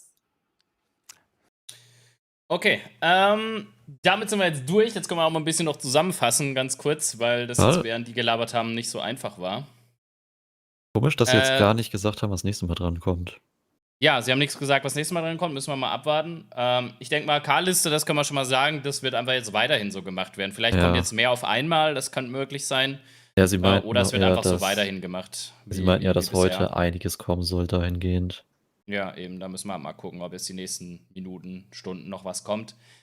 Ja, also ich glaube mal, das, was, glaube ich, jeder verstanden hat, ob englischmächtig oder nicht, es wird keine Demo geben, was schon, finde ich, sehr enttäuschend ist. Ich glaube, auch viele haben es auch schon im Chat geschrieben, gerade für PC-Spieler ist es ziemlich doof, weil man kann halt doch noch mal ein bisschen gucken, wie die Performance ist. Ich meine, es wurde auch schon im Chat gefragt, ob es nicht schon eine Mindestanforderung gibt. Ja, die gibt's. Die habe ich auch schon im Infovideo mal gezeigt. Allerdings eine Mindestanforderung bedeutet halt wirklich, du stellst alles aufs Mindeste runter. Du hast die hässlichste Grafik und das Spiel funktioniert. Aber das heißt nicht, dass es flüssig läuft. Das heißt gar nichts eigentlich. Und also man kann halt schon mal sagen, okay, wenn du nicht mal das hast, dann brauchst du es gar nicht erst anfassen. So, das kann man daraus, glaube ich, schließen. Aber sonst kannst du halt nicht wissen, läuft's flüssig oder wie läuft's, das kann man halt gar nicht abschätzen. Also selbst wenn du den übelsten krassen Rechner von der NASA hast, kann halt trotzdem sein, dass die PC-Version vielleicht nicht so geil läuft. Ich erinnere da nur mal zurück an Horizon 3. Die PC-Version war am Anfang halt echt nicht gut programmiert. Die lief echt nicht gut. Und das macht halt, oder ist halt für PC-Spieler, finde ich, schon so ein bisschen schwierig dann. Ich meine, es wurde auch schon geschrieben, bei Steam kann man immerhin sich das holen und kann es sich ja nach 2 Stunden wieder zurückgeben. Ja, schwierig. Also, ja, die Entscheidung, die er genannt hat, ist schon, kann ich schon verstehen, ist aber trotzdem halt schade, dass es so ist. denke halt, dass es auch teilweise daher kommt, dadurch, dass halt eben dieses Jahr keine richtige E3 in dem Sinne stattgefunden hat, dass halt Leute live vor Ort waren und das Spiel auch anspielen konnten. Das heißt, das hatten die ja schon gar nicht. Und die Demo, die man sonst bekommen hat, war ja im Prinzip mehr oder weniger das plus noch ein bisschen mehr. Also sie haben ja jetzt quasi gar nichts weiteres zum Hauptspiel angefangen zu bauen. Ja. Und genau, das ist halt natürlich eine Möglichkeit, der Game Pass. Das stimmt natürlich, aber klar, ein Game Pass kostet halt trotzdem Geld so. Und du willst es ja vielleicht vor dem Release schon checken oder so. Aber ja, gut. Irgendwie werden wir es schon rausfinden, wie es läuft oder nicht läuft. Aber trotzdem halt schwierig, das Ganze. Was gibt es als Grund, warum es keine Demo gibt? Sie haben gesagt, dass halt Horizon 5 das größte und bis dato komplexeste Horizon-Game war und sie sich halt komplett auf die finale Version konzentrieren. Und das ist auch tatsächlich so. Wenn du eine Demo-Version machst, machst du im Prinzip einen eigenen Bild. Also quasi nochmal ein eigenes, separates Spiel, wenn du so möchtest. Das ist nicht einfach so, okay, wir schneiden da jetzt ein bisschen was raus und zack, da ist die Demo. Das ist schon ein Arbeitsprozess, der viel Zeit kostet. Und das kann schon sein, dass die halt wirklich bis auf den letzten Tag vielleicht, das müssen wir mal abwarten, sobald der Goldstatus kommt. Das werden sie ja irgendwann auch sagen. Jetzt ist das Spiel fertig entwickelt. Das haben sie ja bislang noch nicht. Das haben sie aber bis jetzt immer getan, weil der Goldstatus, um euch da mal kurz abzuholen, das ist eigentlich in der, ich sag mal, in der IT-Welt, in der Programmierwelt eine Sache, die es schon ewig gibt. Und zwar geht es darum, wenn ein Programm, in dem Fall ein Spiel, den Goldstatus erreicht, dann heißt das, es ist quasi bei Version 1.0 angekommen und wird so dann auf die Disk, also auf die Blu-ray in dem Fall, dann gebrannt. Und natürlich kommen da noch Updates danach und natürlich wird danach auch noch weiterentwickelt. Also es kommt selten mit dieser Gold-Status-Version raus, aber dann weiß man schon mal, okay, es ist jetzt quasi, das Grundspiel ist fertig, jetzt wird halt noch Bugfixing betrieben und solche Geschichten einfach. Und eben die News ist ja noch nicht gekommen. Und ich denke mal, sobald die kommt, wird es dann auch möglich sein, Discs entsprechend richtig vorzubestellen, etc. Weil ich glaube, das ist bis jetzt noch nicht möglich. Bin ich mir aber selber jetzt gerade nicht ganz sicher. Ja, der Grund, warum, genau, oder beziehungsweise das ist halt der Grund. Also sie wollen halt mehr Fokus auf die Finalisierung des Hauptspiels halt legen. Was man noch sagen kann, ist vieles. Ich denke mal, ein großer Aspekt neben der Kampagne jetzt war natürlich, dass sie wirklich für Lenkradspieler viel getan haben. Ich finde es auch sehr nötig gewesen. Ich habe es immer wieder gesagt, dass das Lenkrad eigentlich nicht geil umgesetzt ist, auch wenn manch einer mir das nie geglaubt hat und manch einer gesagt hat, ich spiele trotzdem mit Lenkrad die Forza Horizon-Teile und finde es geil. Ja, jeder das seine. Ich meine, jeder soll seine eigenen Eindrücke haben. Ich kann nur sagen, wie es halt ist, wenn man aus anderen Spielen oder Simulationen kommt. Und da konnte ich bis jetzt immer sagen, dass Forza, egal ob Motorsport oder Horizon, einfach eine richtig schlechte Lenkrad-Umsetzung hatte, weil sie einfach versucht haben, das Controller-Vibrationsfeedback einfach aufs Lenkrad zu schmeißen und das funktioniert halt so nicht. Und ich glaube, er hat jetzt schon eindrucksvoll eigentlich gezeigt, derjenige, ich glaube Marco hieß er, dass halt solche Sachen wie eben das Ausbrechen der Heck und so weiter jetzt auch wirklich richtig als Feedback ans Lenkrad weitergegeben werden. Und da haben sie viel getan und das finde ich schon mal sehr geil. Also auch für die Lenkrad-Enthusiasten, glaube ich, wird es eine ganz neue Erfahrung sein. Wenn es denn dann auch so ist, wie es jetzt halt ausgesehen hat. Das ist immer schwierig zu beurteilen, wenn man es nicht selber fühlt. Und er hat das, was er halt auch gesagt hat. Auch Bremse wurde komplett überarbeitet. Generell auch die ganzen Reifengeschichten sind überarbeitet worden. Heißt, das, was wir von Horizon 3:4 ja schon so ein bisschen erlebt haben, dass halt quasi normaler Straßenreifen auf dem Offroad halt nicht so geil Grip fasst, soll jetzt nochmals mehr entsprechend zu fühlen sein oder sich auf die ganze Physik auszuwirken. Was ich prinzipiell schon mal gut finde. Ja? Und weil ja vorher mal die Aussage kam, von wegen, das hat ja nichts mehr mit Motorsport zu tun, wenn die da tanzen. Nebenbei erwähnt, ich sag's immer noch, was für ein dummes Kommentar, was hat das eine mit dem anderen zu tun, zumal Forza Horizon kein Motorsport-Game ist. Aber ja, da kann man ja schon mal dann gleich wieder entgegenwirken. Nee, scheinbar haben sie ja eine Menge dafür getan, dass es doch mehr diesen Peak des aus dem echten Leben, aus dem Realismus nimmt. Natürlich ist es keine Simulation und wird auch nie eine Simulation sein, aber darüber habe ich und Andi uns erst, glaube ich, die letzten Tage unterhalten. ein Arcade-Game kann auch immer arcadig sein, solange es nachvollziehbar ist. Und was ist nachvollziehbarer, als wenn man Sachen aus der Realität nimmt? Wenn halt natürlich Straßenreifen im Offroad nicht funktionieren und das nachvollziehbar ist für den Spieler, also spürbar ist, dann ist es geil. So, Punkt. Und ja, genauso wenn ein Slick-Reifen oder Slick-ähnlicher Reifen halt auf dem Asphalt mega Grip fasst und es nachvollziehbar ist, dass der Grip fasst, ups, habe ich fast die Tasse umgeworfen, dann ist das doch eine super Sache. Wie gesagt, bleibt alles abzuwarten, wie es halt sich tatsächlich anfühlt. Das ist halt viel gesagt worden. Auch versucht zu zeigen, aber naja, ist immer halt ein bisschen schwierig.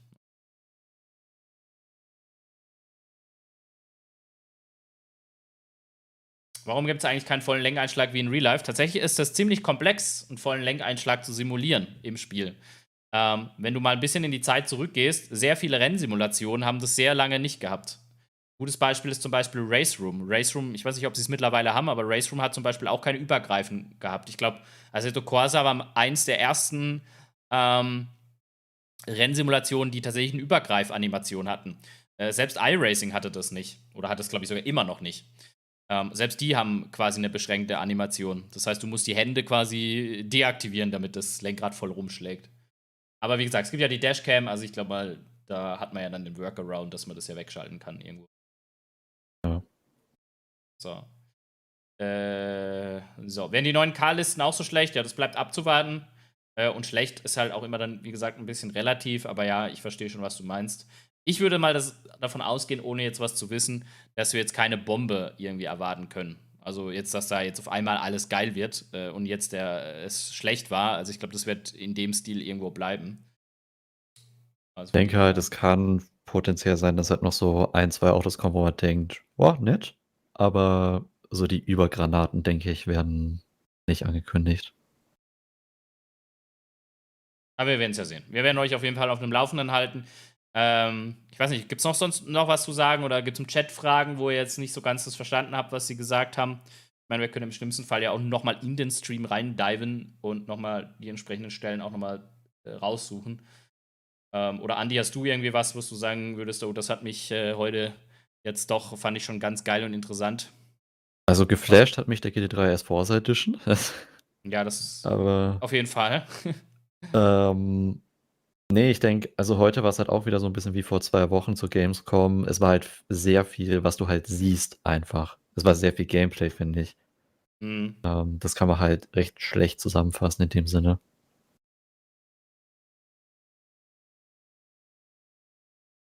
Server im Multiplayer-MMO, da gehen wir gleich drauf ein, Yoshi, wird Teil 5 auch diese Styroporsteine haben.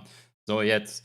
Ja, ich denke mal, dahingehend wird sich wahrscheinlich nicht viel verändern. Also ich denke mal, dass die immer noch so wegfliegen wie halt Steine. Oder halt, ja, wie Styropor, wenn du so willst. Ja, und Yoshi, Multiplayer-MMO, also ist natürlich immer schwierig zu sagen. Das klingt ja immer alles ganz toll, aber naja, ich bin ja ein bisschen vom Fach, was IT betrifft. Und ich kann mir schon vorstellen, dass das so eine, also um das nochmal kurz zu sagen, Mike Brown hat halt gesagt, dass wir nicht mehr diese Horizon Live-Geschichten haben, wo wir so knapp mit 70 Leuten in irgendeine Lobby geschmissen werden sozusagen und die fahren da halt rum, sondern er sagt halt quasi, das wurde komplett neu gemacht und im Prinzip ist es halt so, dass du quasi jeder Spieler mit jedem Spieler in derselben Welt ist. Also im Sinne von, es gibt keine kleinen Gruppen oder diese 70 Leute mehr, sondern das sind quasi alle Spieler zur gleichen Zeit. Nur, es werden dir logischerweise nicht alle angezeigt. Das bedeutet aber auch tatsächlich, dass da ein System funktionieren muss, was ständig immer guckt, okay, wer ist da? Das heißt, wenn du jetzt einen Spieler siehst und, also ich gehe 100%ig davon aus, dass das passieren wird, wenn du einen Spieler siehst, oder sagen wir es mal so, Beispiel, Andi fährt zufällig in derselben Gegend rum wie ich und zufällig sagt das System auch, okay, geil, ich lasse jetzt dem Ray den Andi anzeigen und ich würde so ganz sneaky, wie ich bin, dem Andi versuchen hinterherzufahren, könnte ich mir sowas von vorstellen, wenn Andi in ein neues Gebiet fährt, dass ich ihn auf einmal aber nicht mehr sehe. Dass das sehr viel mit aufploppenden und wegploppenden Spielern dann zu tun haben wird. Davon gehe ich sehr stark aus, weil anders sind solche Systeme performance-technisch gar nicht umsetzbar. Und ich finde sowas eigentlich immer, aus meiner persönlichen Sicht, immer total uncool irgendwo. Ich Also seh dann fand ich da- das System von vorher eigentlich sogar fast noch besser. Ich Von sehe der da sogar Immersion her. noch ein weiteres Problem, gerade wenn ich jetzt an Horizon 4 denke, wenn wir manchmal eine CVR-Folge haben, Most Wanted, alle haben sich schon aufgestellt. Und dann hast du halt irgend so einen Typen, der einmal quer durchs Bild rast und alles wegschießt, was an Gegenständen da ist und dann auch noch bei dir in der Gegend rumfährt. Da kannst du nicht einfach eine neue Lobby suchen, geht ja scheinbar nicht mehr. Ja, er hat ja vor allem auch gesagt, das müsste ich mir jetzt nochmal anhören. Er hat ja gemeint, dass zum Beispiel in der Stadt soll es ja mehr sein und außen soll es weniger sein. Ich habe jetzt aber nicht ganz verstanden, ist das jetzt von Ihnen aus vorgegeben oder kann man wirklich selber entscheiden, wie viel man haben möchte von den anderen Spielern? So, das hat sich für mich nicht so ganz klar rauskristallisiert, als er das erklärt hat. Weil wenn man selber das bestimmen kann, wäre ja ganz cool, dann würde ich das halt einfach immer auf das Mindeste runtersetzen. Ne? Ja, wobei da Bin ich dann ganz auch wieder ehrlich. die weitergehende Frage ist, das habe ich nicht geglaubt, dass das der Spieler selber einstellen kann. Nee, Wie ist das in der Kolonne? Ja. Wenn halt einer sagt, ich möchte 12 Spieler angezeigt haben, der andere, ich möchte 20 Spieler da haben, das funktioniert ja nicht. Zuweisung, ja, darüber wurde ja nichts gesagt zur Automatik. Ich würde jetzt einfach mal davon ausgehen, dass im Automatiksystem nichts verändert wurde, dass wir dieselbe Automatik wie immer haben. Wenn die Drehzahl einen gewissen Punkt erreicht, schaltet das Ding hoch bzw. runter und mehr ist es nicht. Also weder Kickdown, sonst noch was. Davon würde ich jetzt mal eher nicht ausgehen. Aber möglich ist alles, aber ich denke nicht. Offline-Modus ist dann besser mit 3 Avataren, oder? Muss man halt abwarten. Muss man alles abwarten, wie das dann halt sein wird, weil da halt konkret nichts gezeigt oder dann ins Detail gesagt wurde. Aber das war ja in Horizon 4 auch tatsächlich bis zum quasi ersten Tag, wo man spielen konnte, auch tatsächlich nie so richtig hundertprozentig sicher. Weil das sind so spezielle Sachen, da gehen sie irgendwie nie so richtig drauf ein. Was halt auch sehr schade ist. Aber ich meine, ich sag's mal jetzt aus persönlicher Sicht, wo ich halt immer ein bisschen, ja, pisst, will ich jetzt nicht sagen, das ist das falsche Wort, aber schon ein bisschen, finde ich es ein bisschen assi. Es gibt so Fragen, die die Community immer bewegen. Und die werden sehr oft gestellt und werden auch von sehr vielen bejaht. Und dann machen sie extra solche Sachen wie auf Twitter zu sagen, hey, fragt mal eure Fragen. Und ich bin mal diese Fragen, beziehungsweise ja, ich bin mal diese Fragen auf Twitter durchgegangen, was die Leute so gefragt haben. Eben zum anderen hat Andi und auch ich dieses Mal nach Blaulicht gefragt. Und da war auch eine Frage dabei, die fand ich sogar auch sehr geil. Da hat gemeint, hey, es ist jetzt dann das 10-Jährige von Horizon 1. Ja, habe ich auch gesehen. Wäre es nicht cool, die Horizon 1 Map zu remastern und als Expansion rauszubringen? Gibt's da, also was haltet ihr davon? Und klar, es gab auch die Frage eben von Don Juan Song, die jetzt ja auch dran kam, was für mich halt schon wieder so eine Sache war von, ja, die haben halt ihre 2, 3 Lieblinge und die dürfen die größten Fragen oder die dürfen Fragen stellen, wo ich so denke, so, ey, okay, also gerade ein Don Juan Song sollte eigentlich wissen, also seine erste Frage, die er gestellt hat, die zweite war ja eher so eine sneaky Einladung von ihm selber, kann er ja machen, ist ja okay. No hate gegen ihn an der Stelle, aber dann denke ich halt so, hey, das müsste er doch wissen. Also die erste Frage, das ist sowas, was eigentlich schon man rauslesen kann, um was es da geht. Und dann halt ein anderer Punkt ist, wenn man die Fragen so durchgeht, sieht man halt auch, dass sehr viele Leute, zum Beispiel das Kommentar von Andy oder auch von mir, was die Blaulichter betrifft, sehr viele Likes bekommen hat auf Twitter, auch von Leuten, die jetzt nicht mir followen, also wirklich aus der internationalen Horizon-Fangemeinde. Und tatsächlich neben dem Don Juan-Song Kommentar und eben dem mit der Horizon 1 Map Kommentar und neben Andy und meinem Kommentar, beziehungsweise die Kommentare hatten mit Abstand die meisten Likes und unsere beiden wurden ignoriert. Finde ich halt immer so, wo ich so denke, so wow, geil, danke für nichts. Also vielleicht wollen sie nicht drüber reden, weil es halt wirklich jetzt nicht mehr drin ist, so. Ja, das kennen wir ja schon. Also wenn sie nicht über irgendwas nicht reden, ist es meistens nicht drin. Oder sie wollen es irgendwie für was Specialiges aufhalten. Aber ja, solche Sachen finde ich halt immer ein bisschen schade. Genauso wie der Demo wurde ja auch sehr lange nichts gesagt. Ja. Denk mal halt selbst da, wenn sie halt darauf auf die Blaulichter in einem neuen Stream nochmal eingehen. Kann ja sein, sie haben ja gesagt, dass sie einige ältere Modelle überarbeitet haben. Kann ja sein, dass sie da nochmal einen extra Stream machen oder ein Segment in dem Stream, wo sie mal durch ein paar durchgehen. Dann könnten sie ja wenigstens das sagen. So, die Frage eben stellen und dann als Antwort, wollen wir aktuell nichts zu sagen, aber da gehen wir noch drauf ein. Das wäre ja auch eine Antwort. Korrekt, ja. Ja, aber wie es eben geschrieben wird von Choke, es ist halt geskriptet und moderiert. Also die sortieren oder filtern ihre Fragen und Antworten im Vorfeld schon sehr genau raus, was gemacht wird und was nicht, ne? Aber ja, gut. Halten wir uns damit nicht so auf. Ja, Farbmodi wurde nochmal drauf eingegangen. Das klang auch danach, dass dann doch mehr Fahrzeuge als nur der AMG One das bekommen sollten oder bekommen werden. Und auch wirklich, die Fahrmodi sollen so sein wie auch in Real Life, im Sinne von, dass halt Dämpfer, Federn, wie sagt man, härter werden, also im Englischen halt stiffer, dass die Aero-Komponenten halt entsprechend mehr greifen und so weiter. Könnte ich mir halt vorstellen, das wäre wie wenn du jetzt in Forza Horizon fährst, die anhältst, ins Quick-Tuning gehst und einfach alles ein bisschen härter und direkter auslegst, wenn du das könntest, oder halt 2 Tunings hier speicherst, einen so einen Komfort-Mode und einen ein bisschen direkter und dann einfach schnell die Tunings hin und her lädst, so nach dem Motto, ohne die Teile zu ändern. So ähnlich kann man sich das vorstellen, nur dass es halt die Autos von sich aus schon mitbringen. Die Frage ist, und das hast du, glaube ich, auch vorgesagt, die Frage ist halt, wie das dann ist, wenn man wirklich tunt. Also was tunt man dann? Tunt man dann die Modis direkt oder wird da einfach nur dazugerechnet oder so? Also das wird halt dann spannend sein, aber ich glaube, da werden wir auch keine Antwort bis zum Release bekommen. So, ja. Das wird einfach eine Sache sein, die muss man dann ausprobieren, wenn es soweit ist. Und interessiert wahrscheinlich auch jetzt nur die wirklich so richtig tief ins Tuning mit reingehen. Genau. Ansonsten, sie haben auf jeden Fall Sachen überarbeitet, wie man ja gehört hat, was Fahrphysik etc. angeht. Viele Sachen nochmal gemacht, was ich sehr interessant fand auf jeden Fall. Also ich denke mal, wir werden dahingehend schon ein neues Fahrerlebnis erleben werden, aber ich glaube, dass die bekannten guten Elemente, die wir aus den vergangenen Teilen kennen, natürlich weiterhin dabei sind. Und die Sorge, die ja ganz am Anfang mal entstanden ist, war ja, oh, das ist jetzt auch so ein Drift-Handling wie bei Need for Speed, wo alle schon wieder schwarz gemalt haben, oder was heißt alle, einige. Ja, aber ich glaube, das hat man jetzt mehrfach gesehen, dass es definitiv kein Drift-Handling ist. Seien wir mal ganz ehrlich.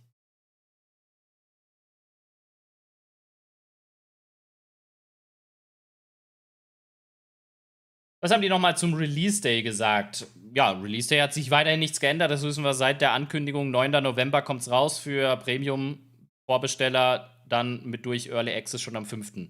November. That's it. Punkt.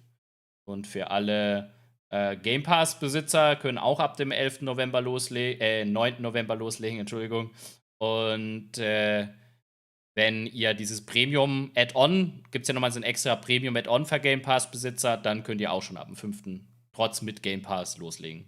Kostet aber dann halt extra. Also Game Pass plus dieses Zusatzbundle für 40 Euro, 50 Euro, irgendwie sowas.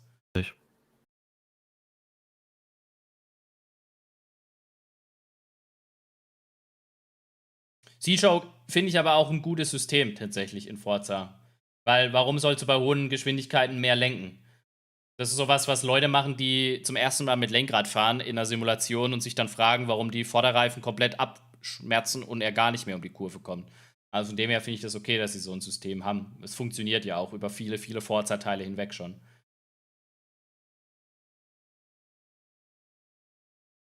Ich denke auch mal, du hast es ja vorhin schon angesprochen, zu all diesen Sachen, die jetzt die Lenkung, Physik oder was weiß ich betreffen. Es wird sich wie jeder Forza Horizon-Titel bisher auch gut anfühlen und das ist halt einfach die Hauptsache. Wie realistisch das jetzt ist oder nicht, ist ja in dem Fall nebensächlich. Ja, es wird sich anfühlen wie Genau, es wird sich halt anfühlen wie ein Forza Horizon und Forza Horizon ist halt so wie es ist, gut, finde ich. Es ist nachvollziehbar. Du hast ein Stück weit auch du hast ein bisschen das Realismusgefühl in Anführungszeichen. Halt nicht in dem Maße wie in einer richtigen Simulation. Deswegen ist es ja ein Simkit-Titel.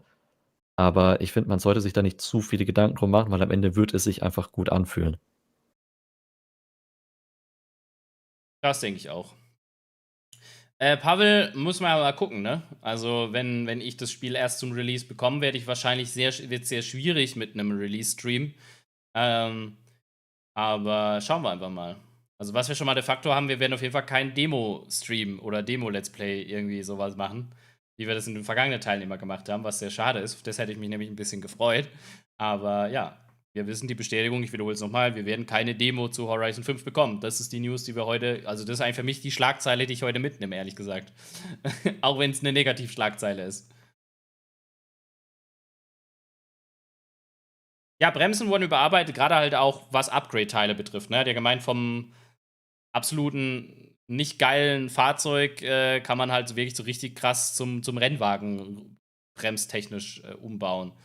Ja, man muss das aber auch immer abwarten. Also vieles klingt auch immer sehr extrem.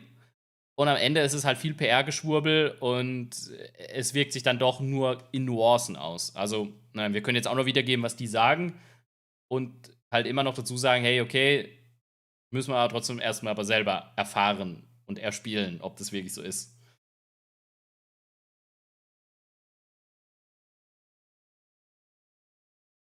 Zerotex, spule einfach mal so 5 Minuten zurück im Stream. Habe ich gerade beantwortet. Eine Frage zur Steam-Version oder zur MS-Store-Version, wenn man auf PC spielt. Also, ich erkläre das nochmal ganz kurz für alle, die das nicht wissen. Also, wenn ihr euch das im Microsoft Store kauft, seid ihr quasi in dieser Microsoft-Bubble verknüpft. Ja? Und in dieser Microsoft-Bubble bedeutet das Folgendes: Ihr bekommt Cross-Buy, also Cross-Kauf, so jetzt ganz komisch ausgedrückt. Also, das heißt, ich kaufe es im MS Store, im Microsoft Store und hab's für den PC und ich hab's für die Xbox. Ja, egal welche Xbox. Und quasi egal welcher PC, mindestens halt Windows 10. Also Windows 10, ich denke mal, Windows 11 wird es auch funktionieren, auch wenn noch überall Windows 10 steht. Aber Windows 11 werden jetzt wahrscheinlich eh nicht so viele dann direkt haben. Egal. Also Windows 10, Windows 11, als auch eben Xbox, wenn du es einmal kaufst. Du musst es nicht für beide Plattformen zweimal kaufen, wenn du beides hast zum Beispiel. So, das ist das Erste. Das hat die Steam-Version nicht. Ja, wenn ihr es auf Steam kauft, habt ihr es nur auf Steam. Fertig. So. Dann gibt es das Cross-Save. Cross-Save ist, wenn genau das wieder, wenn ich auf PC spiele und ich dann rüber zur Xbox wechsle, dann übernimmt der meinen Speicherstand. Das geht aber nur, wenn ihr es auch wieder im Microsoft Store gekauft habt. Sprich, wenn ihr auf Steam spielt und ihr habt noch eine Xbox und ihr habt zusätzlich noch eine Version gekauft, dann sind es getrennte Speicherstände voneinander. Ja, ihr könnt da nichts übernehmen. So. Das Weitere betrifft auch zum Beispiel, wenn ihr die vergangenen Teile gespielt habt, ihr könnt nichts von euren vergangenen Teilen importieren, also Designs, Tunings etc., wenn ihr es auf Steam kauft. Ja? Das heißt, es ist auch wieder nur den Microsoft-Käufern vorbehalten. Sprich, da ist es auch egal, ob das auf der Xbox war oder eben auf dem PC. Das heißt, es bleibt halt in dieser Bubble. Was ihr aber in allen Versionen habt, ist Crossplay. Ihr könnt trotzdem, auch wenn ihr Steam habt, mit Leuten auf Microsoft Store PC spielen. Ihr könnt mit Xbox-Leuten spielen, also Crossplay ja. Um das nochmal zusammenzufassen, Crossplay ja, Crossbuy nein, Cross-Save nein, Cross-Share, glaube ich, heißt es dann, auch nein auf Steam. So, das ist quasi die Unterschiede. Also ich bin ganz ehrlich, ich bin ja auch schon ewiger PC-Spieler. Ich war nie ein richtig großer Consolero. Also Forza war eigentlich so das einzige Spiel, was mich immer wieder zur Konsole bewegt hat. Und seit es halt Forza gut laufend auf PC gibt es für mich eigentlich auch keine Diskussion, das weiterhin auf dem PC zu spielen. Einfach weil ich die Grafik so anpassen kann, wie ich es am besten finde. Weil alles auf Max Out stellen ist nicht immer die schönste Grafik. Aber das ist ein anderes Thema. Und natürlich habe ich auch sehr viel in Steam und wenn es geht, kaufe ich eigentlich auch die meisten Spiele in Steam. Aber ich sage das einfach mal so als allgemein, der Microsoft Store, finde ich, hat jetzt nichts Negatives. Oder wie siehst du das, Andy? Sagst du jetzt, boah, hätte es damals das schon bei Steam gegeben, hätte ich lieber bei Steam gekauft? Also ich würde jetzt sagen, ich habe da jetzt kein Problem mit. Also ich sehe halt aktuell, ich wurde ja auch schon ein paar Mal gefragt, ob ich zur Steam- oder Microsoft Store-Version empfehlen würde. Ich sehe keinen Vorteil aktuell bei der Steam-Version. Wohingegen halt bei Microsoft Store, wie du schon sagtest, wenn dann in der weiteren Zukunft mal Horizon 6 rauskommt, dann kannst du da halt auch deine Speicherstände wahrscheinlich auch wieder übernehmen, nicht Speicherstände, Unix-Lackierung vermutlich auch wieder übernehmen, was halt bei Steam fraglich ist, ob das geht. Und weil halt auch gerade geschrieben wurde, aber Microsoft Store ist mega buggy, finde ich halt überhaupt nicht. Also ich glaube, das wird öfter gesagt, aber am Anfang gab es schon als öfters mal Fehler, das stimmt. Aber ich finde, mittlerweile hat sich das eigentlich relativ gut stabilisiert. Auch das Overlay und alles funktioniert mittlerweile echt sehr gut. Also ich habe da eigentlich schon ewig keine Probleme mehr mit gehabt. Und ich meine, wenn dann eher im Spiel selber. Ja, aber den Microsoft Store verwendest du halt, um das Spiel zu kaufen, um das Spiel runterzuladen und dann noch für die Updates. Das war's ja. Korrekt. Ja, genau. Also, ja, wie gesagt. Ich finde es auch jetzt nicht. Vor allem das Overlay im Store ist ja ähnlich dann wie auf der Xbox, so mehr oder weniger. Ja. Also man findet das sich eigentlich schon gut zurecht. Was noch geschrieben wurde, Forza Hub funktioniert bei Steam auch nicht. Ja, aber da kann ich auch noch mal dazu sagen, das wurde, ich weiß jetzt gar nicht, ob es auf Twitter oder wo es war, wo ich es gelesen habe oder wo ich es mitbekommen habe, oder haben sie es im letzten Stream gesagt, ich weiß es gar nicht mehr. Twitter. Forza Hub wird es nicht mehr geben. Forza Hub wird nicht mehr für Horizon 5 existieren. Also es gibt keine Bonis mehr. Sie wollen halt quasi sagen, hey, wir wollen Neueinsteiger dieselbe Experience geben wie für Veteranen. Also als Veteran wirst du quasi in dem Punkt keinen Vorteil mehr haben. Was ich ein bisschen komisch finde, diese Argumentation, aber okay. Ja, nicht nur das, sondern Forza Hub wird auch für alle weiteren Forza-Titel 2022 komplett eingestellt. Also auch für alle alten Forza-Teile. Ja gut, macht ja auch dann Sinn irgendwo. Ne? Ja. Ja. Was heißt zum Story-Modus? Ich finde das tatsächlich sehr geil von der Aufmachung. Das ist so eine Mischung aus vielen Dingen, die zusammenkommen, tatsächlich. Aber ich finde, gut überlegt. Also, ich finde das geil. Auch von der, wie gesagt, von der Grafik, von der Aufmachung. Das passt zu so einem Festival in Mexiko, dass man da viele Freiheiten hat. Wie gesagt, erinnert mich in vielen Punkten auch an die Lego-Kampagne, wo man auch so quasi dort hat man halt diese Steine gesammelt und diese Aufgaben abgeschlossen, um sein Haus voranzubringen. Das ist jetzt halt quasi kombiniert mit den Star-Cards, wenn man so möchte, ne? Mal diese verschiedenen Abteilungen von Rennen, PR-Stunts, Tuning, Design, was auch immer, und sammelt halt diese Punkte. Und mit diesen Punkten steigt man halt und man hat halt, wie er es ja gesagt hat, Mike Brown, auch selbst wenn man nur mal für 15 Minuten ins Spiel geht, man hat halt einfach immer, wenn man nicht weiß, was man machen soll, kann man da halt reingehen und gucken, okay, was könnte ich denn noch machen? Das wird vor allem, denke ich mal, im späteren Verlauf, wenn man halt mal so, keine Ahnung, 20, 30, 40 Stunden im Spiel halt dann schon mal hinter sich hat, vielleicht auch eine ganz coole Sache sein, einfach mal zu sagen, okay, komm, wir gucken mal, was habe ich denn noch nicht freigeschaltet? Wo kann man denn mal was angehen? Was ist denn eine kleine Challenge oder so? Weil ich denke mal, da wird es schon Aufgaben geben, die dir einfach hinterhergeschmissen werden, die du nicht mal bewusst wahrnimmst, dass du es jetzt gemacht hast. Wo ich gesagt habe, das spielt ihr einfach mal. Also ich werde den Teufel tun, am Anfang da reinzugehen und sagen, oh, was muss ich jetzt machen? Sondern dann machst du einfach. Du spielst einfach, wie du Bock hast. Aber später im, ich sage jetzt mal, Late Game, da wird es bestimmt Challenges geben, die schon mehr Aufwand benötigen, wo man dann auch schon mal bewusst sagen kann, oh, okay, cool, lass es mal versuchen. Und wenn sie das wirklich konsequent umsetzen, und es sieht ja stark danach aus mit ihren 1800, weiß ich was du da sammeln kannst oder machen kannst, finde ich eine coole Idee. Klar, schlussendlich muss man es abwarten, wie es dann wirklich in der großen Gänze sich auswirkt, aber an sich, finde ich, wirkt das alles nicht so stereotypisch, so linear, sondern sehr variabel, flexibel. Man entdeckt immer wieder was Neues, man hat immer wieder was Neues. Also auch gerade auch diese Festival-Entdeckung klang ja schon sehr danach, dass es immer anders abläuft, ein bisschen, die Aufgaben, die man da macht und so. Also ob so ist, wie gesagt, muss man abwarten. Erzählt kann viel werden, aber ja, ich finde es cool. Eliminator ist mit drin, ja.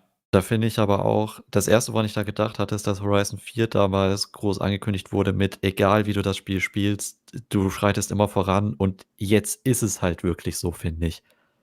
Weil bei Horizon 4 war es ja am Anfang, du hattest halt den Prolog, den du dann, keine Ahnung, 2, 3 Stunden gespielt hast, der halt wahnsinnig linear war alles. Und jetzt bist du halt wirklich nahezu sofort, würde ich sagen, komplett frei in dem, was du machst, aber hast halt trotzdem noch deinen Leitfaden innerhalb von der Sache, für die du dich entscheidest, das zu tun, wenn du möchtest. Sofern der Satz irgendwie Sinn ergeben hat. Oh, ich muss kurz mal was hier ändern. Einen Moment.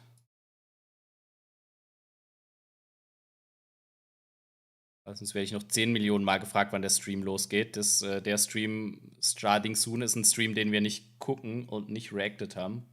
Deswegen, machen wir das mal so. Ja, der Stream ist schon vorbei. So.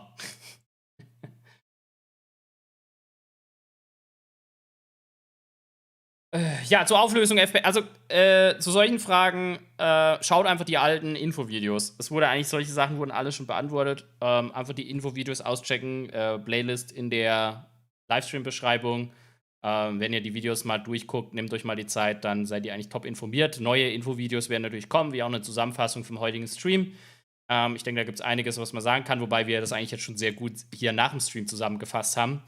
Da bleibt eigentlich gar nicht mehr so viel offen. Ja. Ja, was man vielleicht noch erwähnen kann, ist halt, dass es wieder wie in Motorsport 7, diese Car Collection gibt, was ich an sich ganz cool finde, dass man so eine Übersicht hat, was hat man denn noch nicht freigeschaltet, also dass man es für die Autosammler, finde ich cool. Wird natürlich im späteren Verlauf irgendwann, ja, nicht mehr so interessant sein, aber für das, sagen wir, Early- und Mid-Game ist es natürlich eine geile Sache, dass du einfach siehst, okay, was habe ich schon, was habe ich noch nicht gekauft, freigeschaltet, wie auch immer. Ja.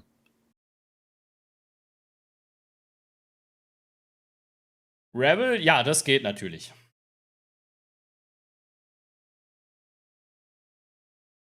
Ja, nochmal zu der Sache, das habe ich auch ziemlich aus dem Chat gelesen, weil viele gesagt haben, oh nö, Kleidung, wie scheiße ist das und so weiter. Da kam mir gleich so ein bisschen so eine negative Stimmung im Chat auf. Also, ich sag's mal so, es tut doch nicht weh. Also, ne, es ist ja nicht so, dass es drin ist und irgendwas am Spiel kaputt macht. Also, finde ich 0,0. Und ich denke, es gibt viele oder einige Spieler, die gern ihren Charakter, den sie da haben, halt gerne irgendwie einkleiden wollen. Also warum sollte es nicht Kleidung geben? So, also das finde ich jetzt in keinster Weise verstehe ich, was daran negativ ist. Oder ich verstehe es wirklich nicht und ihr erklärt es mir, aber diese sehr negative Haltung dazu habe ich tatsächlich jetzt bis heute noch nicht so ganz verstanden. Also es ist ja nur ein Zusatz. Ich würde jetzt auch einmal mal vermuten, dass die Leute, die enttäuscht sind, wenn sie ein Kleidungsstück aus dem Wheelspin ziehen, anstatt ein Auto oder Geld oder so, das Spiel sowieso lange genug spielen werden, um keine Probleme mit Geld in dem Spiel zu haben. Weil ansonsten ist dir das ja relativ egal eigentlich. Also es geht euch darum, dass es halt im Wheelspin drin ist. Ja, okay, gut. Aber, ja. Ich meine, sagen wir es mal so, dadurch, dass es ja den Store jetzt gibt, finde ich das gar nicht schlimm. Das hebelt das ganze Problem doch schon aus. Weil im Prinzip war es ja so in Horizon 4, war es ja so, dass man diese Sachen nur über die Wheelspins, glaube ich, oder halt durch ein paar wenige sonstige Sachen freischalten konnte. Klar, später auch durch die Playlist. Aber dadurch, dass es jetzt ja im Spiel einen Store gibt, wo man das für Credits kaufen kann, so what, wenn du genug Geld hast, dann kaufst du den Store leer und hast auch keine mehr in den Wheelspins, weil die sind ja in den Wheelspins dann rausgeflogen. Konntest die ja nicht doppelt ziehen. Also, ja. Ja, und da warst du ja, wie gesagt, auch nach ein paar wenigen Wochen schon durch mit allen Kleidungsstücken im Regelfall. Weil stellt euch mal vor, jeder Charakter sieht halt am Ende des Tages genau gleich aus. Weil es halt einfach nur so stereotypisch Outfit 1 bis 10 gibt, sag ich jetzt mal. Also von dem her finde ich das jetzt nicht schlimm.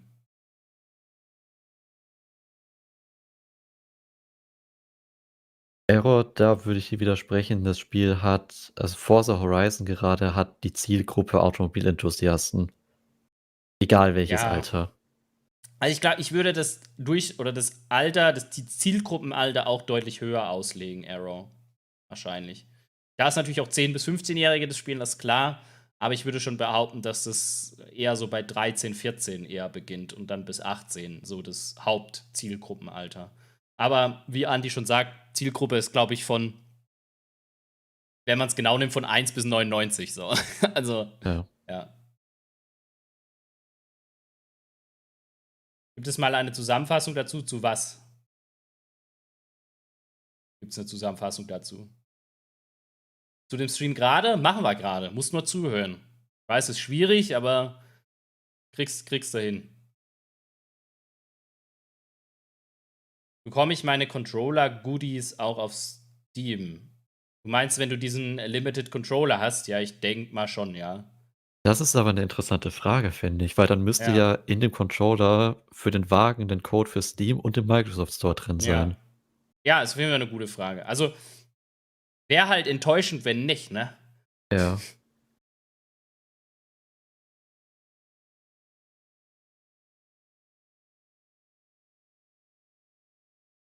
Ja, gut, aber ich würde sagen, wir machen es gar nicht so lange. Vielen Dank für alle, die hier reingeschaltet haben. Auch vielen Dank für die ganzen Däumchen nach oben. Ich glaube, Vorfreude ist auf jeden Fall da. Und ich bin auch richtig heiß, genauso wie Andi. Den will ich da gar nicht ausschließen. Und wie gesagt, es wird eine Zusammenfassung geben. Müssen wir mal gucken, das nochmal ein bisschen durcharbeiten. Das meiste haben wir jetzt eigentlich gerade nochmal zusammengefasst, würde ich sagen, das Wichtigste. Viele Kleinigkeiten, die sehr ins Detail gehen auch, wovon ich jetzt aber wirklich sagen muss, ich glaube nicht, dass ich alle Kleinigkeiten auch in die Zusammenfassung packen werde, sondern wenn dann schon, also das kündige ich jetzt schon mal an, wenn dann schon wirklich auf das Wichtigste beschränken werde. Weil, ja, viele Sachen sind halt so, klingt cool, ist interessant. Am Ende des Tages muss man es aber trotzdem selber erlebt haben. Also bringt jetzt nicht so viel. Was man halt noch mal sagen kann, ist, man hat halt gesehen, 540 und ein paar wenige mehr Autos auf dem einen Bild, aber ja, da hat ja Mike Brown gleich schon gesagt, ist ein Dev-Bild, also das sollten wir jetzt noch nicht so für bare Münze nehmen. Interessant auch natürlich, dass man den 917 Langheck gesehen hat, der ja eigentlich rausgeflogen ist. Auch da wieder dazu sagen, ist ein Dev-Bild, also ein Developer-Bild, also ein Entwickler. Wie sagt man Bild auf Deutsch? Gibt's dafür Version. Noch eine Entwicklerversion, noch eine Vorversion, noch keine finale Version. Das heißt, da können durchaus Fahrzeuge drin sein, die nachher gar nicht mehr drin sind. Genau, deswegen da würde ich nicht so viel drauf geben. Und genau, ich denke mal, auf Twitter wird es auch noch neue Infos geben. Also, ich sag's einfach, wie es ist. Abonniert den Kanal, verfolgt vor allem auch die Playlist zu Horizon 5. Und dann kriegt ihr auf jeden Fall, so gut es geht, so schnell wie es geht, aber auch immer mit der nötigen Qualität, hoffe ich doch, die ganzen Infos auch nochmal geliefert, gerade auch für diejenigen, die das vielleicht in englischer Sprache nicht so gut verstanden haben. Und ja, dann würde ich sagen, that's it. Vielen Dank fürs Vorbeischauen und dann bis zum nächsten Mal oder bis zum nächsten Video oder wie auch immer. Ich wünsche euch einen wunderbaren Resttag, Restabend und auch natürlich eine schöne Restwoche. Macht's gut und bis dann. Und ich sage auch nochmal Tschüss an Andi. Tschüss.